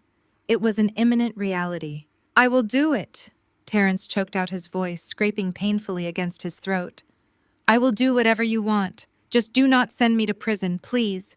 Vivian let out a sharp, horrified gasp, stepping forward as if to physically pull her son away from my feet. "Terrence, stop it!" she hissed, her eyes darting frantically toward the crowd of socialites watching them from the manicured lawn. "Stand up. Do not grovel to her in front of the board members. We will call Caldwell. We will fix this quietly." I stood up slowly, brushing a microscopic speck of dust from my slate-gray blazer. "There is no quiet fix." "Vivian," I said, raising my voice just enough to ensure the front row of gaping, diamond-draped guests could hear every single syllable. "Your son committed federal wire fraud. He forged binding financial documents. He leveraged a historic property under false pretenses. The FBI does not do quiet fixes for multi-million-dollar banking crimes. They do dawn raids, they do handcuffs, they do asset forfeiture." I gestured grandly toward the sweeping lawn, where the 300 guests were completely frozen, holding their champagne flutes and crystal plates like statues in a museum of fallen empires. "Here is my final condition," I announced, looking back and forth between the broken matriarch and her weeping son.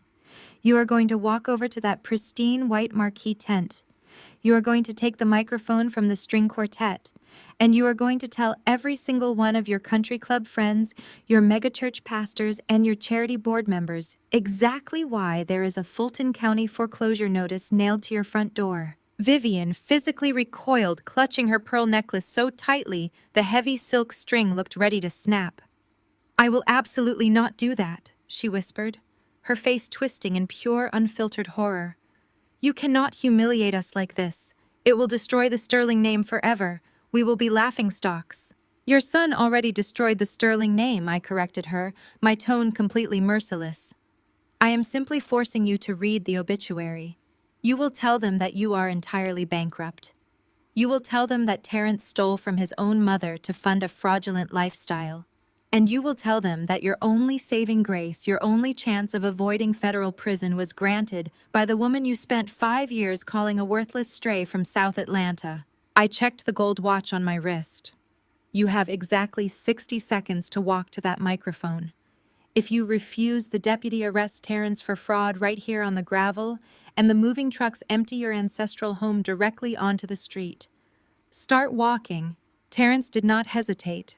The absolute suffocating terror of a federal penitentiary overrode whatever microscopic shred of social pride he had left.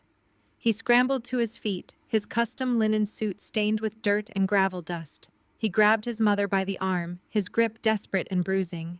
"We have to do it," Mother Terrence pleaded, actively dragging her toward the lawn. "She holds the debt. She holds the forged papers. We have to do it." I followed a few paces behind them, flanked closely by the chief deputy. The crowd of Atlanta elite physically parted to let us through. Nobody spoke a word. The only sound was the heavy crunch of Terrence and Vivian's shoes on the grass and the faint, distant hum of the idling moving trucks waiting by the gates. They reached the small wooden stage under the main tent. The string quartet had already packed their instruments, standing off to the side with wide, terrified eyes. Terrence climbed the 2 steps, his hands shaking so violently he nearly knocked the heavy microphone stand over. He gripped the metal pole, staring out at the sea of his peers. These were the men he played golf with every Sunday, the women he tried to impress with his leased luxury cars, the investors he had lied to for years. "My name is Terrence Sterling," he began. The microphone amplified his cracking, pathetic voice across the entire estate, bouncing off the white tents. "I have to make a confession. The Sterling family is completely bankrupt." A collective gasp ripped through the crowd. Several women covered their mouths in shock. Cell phones were instantly raised into the air camera lenses, focusing sharply to record every second of the spectacular implosion. "I lost everything." Terrence continued sobbing openly, now the tears dripping off his chin and staining his silk tie. "I ran my dealership into the ground. To cover my massive debts, I secretly remortgaged this estate. I tricked my mother into signing the guarantor papers. I committed federal fraud. We do not own this house anymore. We do not own anything." He stepped back from the stand, burying his face in his hands, his shoulders heaving. He nudged Vivian forward. She looked like a ghost. Her lilac dress was torn from the rosebush, her immaculate makeup was smeared across her cheeks, and her eyes were completely hollow. She gripped the microphone with both hands just to keep herself upright. "It is true," Vivian whispered. The sound was barely audible, forcing the 300 guests to lean in closely to hear the absolute destruction of their queen. "My son stole from me. Our legacy is gone. We are destitute. And the only reason my son is not leaving this property in handcuffs today is because of Jada." Vivian looked down at me, standing at the edge of the stage. Her jaw trembled. She forced the final words out, swallowing a lifetime of manufactured elitism and pure hatred. "Jada bought our debt," Vivian choked out, staring directly into the camera lenses of her peers. "The woman I mocked. The woman I called a peasant. She owns our entire estate. We are entirely at her mercy." The crowd erupted. It was not a sympathetic reaction. It was the vicious, disgusted murmuring of high society turning on its own. The Atlanta elite despise failure more than they despise anything else. Whispers of fraud, theft, and utter disgrace spread through the marquee tent like wildfire. People began setting their champagne glasses down on the pristine tables and walking rapidly toward the valet stand, desperate to distance themselves from the radioactive fallout of the Sterling family. I stood at the bottom of the stage and looked up at Terrence. He reached into his jacket pocket, pulled out his dark blue passport, and handed it down to me with a trembling, defeated hand. I took the passport and slipped it into my briefcase. I turned around and walked back down the center aisle of the tent, moving easily against the tide of fleeing socialites. I did not look back at the stage. I did not need to. The Sterling family was officially dead, buried under the immense weight of their own spectacular arrogance. The exodus from the back lawn was a masterclass in high society panic. Nobody ran, but everyone moved with a brisk, terrified urgency, desperate to scrub the sterling name from their social calendars before the stench of federal wire fraud could attach to their own reputations. Valets sprinted frantically across the white gravel driveway, completely overwhelmed by the sudden aggressive demand for 200 luxury vehicles. The string quartet packed their instruments in absolute silence, fleeing through the side iron gates. Sitting in the front row of the VIP tables was Terrence's new fiancée. She had spent the entire morning sipping expensive mimosas and parading a 5-carat engagement ring that I knew for an absolute fact was financed on a predatory high-interest credit line. Now she stood completely frozen, staring at the stage in pure disgust.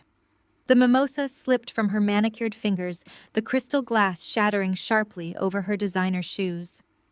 Terrence scrambled down from the wooden stage, his face blotchy and soaked in tears, reaching out to her with a pleading, pathetic expression.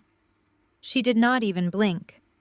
She spun on her heel and speed-walked directly toward the valet stand, completely ignoring his desperate cries echoing across the empty lawn. She climbed into her car and sped away. The lavish engagement was officially over before the spilled champagne had even dried on the grass. Caroline did not waste her time crying or mourning the end of an era. She possessed the cold, calculating survival instinct of a parasite whose host had just died. While Vivian collapsed onto a white folding chair in a state of catatonic shock, Caroline sprinted up the grand marble steps and went straight into the master suite. She knew the money was completely gone, and she had zero intention of going down with a sinking ship. By the time the sun began to cast long shadows over the repossessed estate, she had violently emptied Julian's hidden wall safe. She stuffed 3 large suitcases with every piece of designer clothing, loose diamond jewelry, and untraceable cash she could find. Julian called her phone frantically, leaving increasingly desperate, panicked voicemails about his disastrous meetings with bankruptcy lawyers. Caroline simply rolled her eyes, blocked his number permanently, dragged her heavy bags down the back staircase, and loaded them into a waiting rideshare. She abandoned Julian to face the financial firing squad entirely alone, leaving him nothing but empty velvet jewelry boxes before sunset. 3 months is a remarkably short amount of time for a multi-million-dollar empire to fall, but it is an absolute eternity when you are forced to live in the rubble. The dust finally settled on the Sterling family legacy, leaving them entirely unrecognizable from the arrogant, untouchable dynasty that had once looked down on me. Terrence had spent his entire adult life playing the role of a high-rolling luxury car mogul, a fantasy funded exclusively by my hard work and his grandfather's stolen equity. Now the fake mogul was completely gone. Terrence was currently employed as a mid-level floor salesman at a discount buy here, pay here used car lot in a bleak industrial stretch of the suburbs. There were no imported Italian sports cars, no marble showrooms, and no complimentary espresso bars. He spent his days sweating through cheap polyester blend suits under the unforgiving Georgia sun, trying to convince skeptical buyers to finance beat-up sedans with rolled-back odometers. I drove past the lot once purely for my own satisfaction. I watched from the tinted windows of my town car as Terrence argued with his shift manager, a man at least 10 years his junior, who aggressively pointed a plastic clipboard at Terrence's chest. Terrence did not fight back. He just nodded, his shoulders slumped in absolute crushing defeat, completely stripped of the unearned arrogance that used to define his entire personality. He was trapped in a miserable, grinding reality, working 60 hours a week just to make minimum payments on the massive financial restitution he owed me. He had traded a federal prison cell for a lifelong sentence of inescapable mediocrity. Vivian's fall from grace was even more spectacular and agonizing. The woman who once dictated Atlanta's social season from a sprawling, historic mansion now resided in a cramped 2-bedroom apartment across town. Her transition into obscurity was swift and merciless. Her beloved country club membership was immediately revoked. The board officially cited a morals clause regarding the public fraud confession, but everyone in her circle knew it was truly because her accounts were overdrawn by tens of thousands of dollars.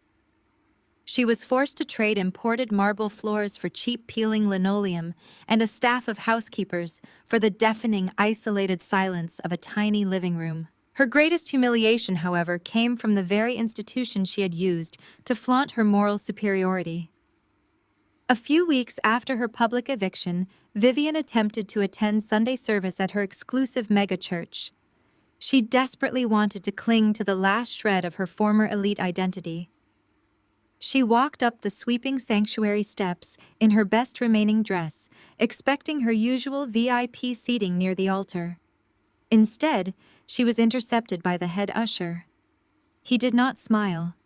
He politely but firmly informed her that her reserved pew had been permanently reassigned to a family in better financial standing. When she tried to mingle in the grand lobby after the service, the reality of her new social status set in. Women she had known for 2 decades suddenly became intensely fascinated by their phones as she approached. Former friends turned their backs entirely, forming tight circles that physically excluded her. No one offered a single word of comfort. No one invited her to brunch. The congregation had excommunicated her without a single formal decree. She was a total pariah, entirely ostracized by the exact community she had dedicated her life to impressing.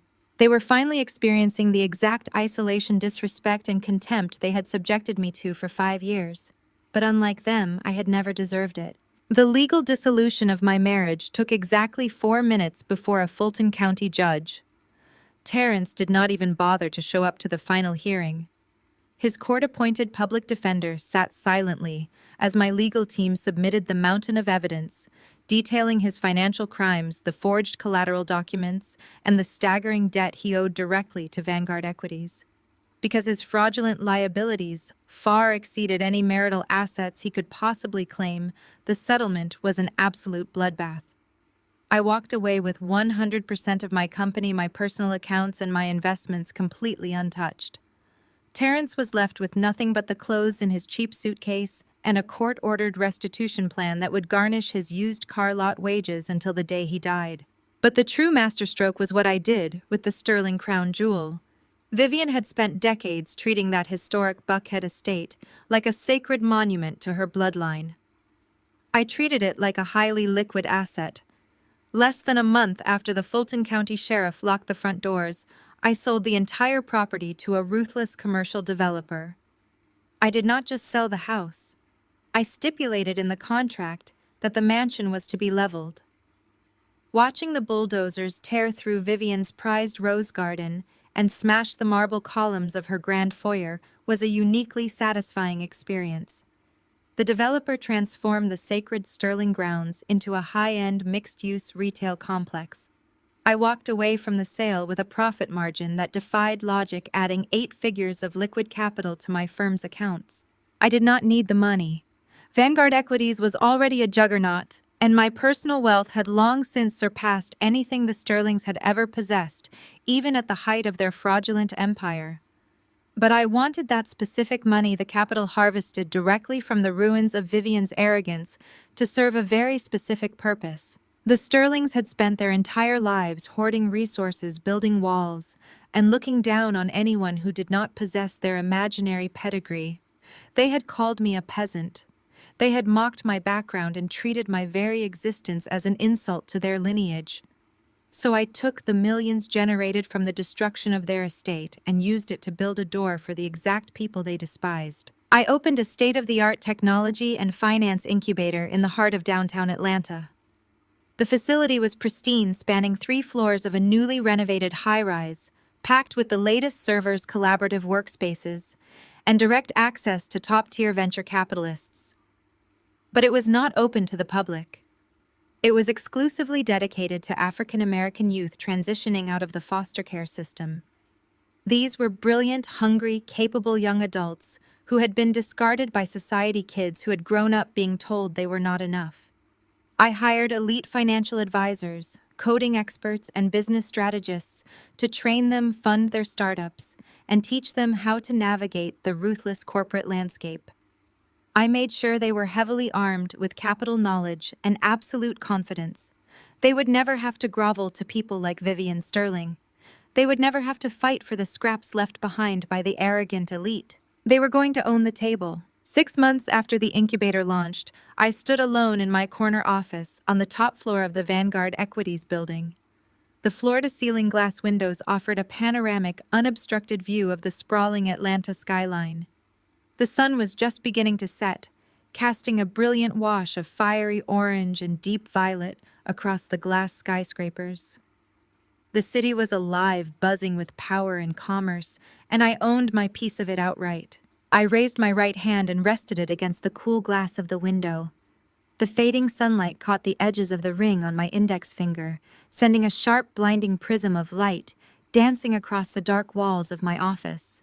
It was a flawless, custom-cut emerald diamond set in heavy platinum. It was significantly larger and infinitely more beautiful than the cheap conditional engagement ring Terrence had given me a decade ago. But the most important detail about this ring was that I had bought it for myself. It was a tangible, heavy reminder of the promise I had made to myself the night I walked out of that toxic household with nothing but a garbage bag of clothes. I had not just survived their cruelty, I had weaponized it. I had let them underestimate me, let them mock my ambition, and let them blindly fund their own destruction while I quietly bought the very ground they walked on. I looked out over the glowing city one last time, feeling the immense heavy peace of absolute legally binding justice. I had taken their empire, crushed their legacy, and built my own kingdom on the ashes. I lowered my hand, turned my back to the sunset, and walked out of the office. The screen fades to black. The most profound lesson from this journey is that your true worth is never defined by those who belittle you. When toxic people try to break your spirit, their cruelty reflects their own deep insecurities, not your actual value.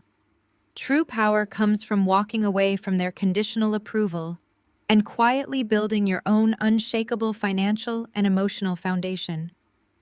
Success born from resilience is the ultimate justice. You do not need to seek vengeance.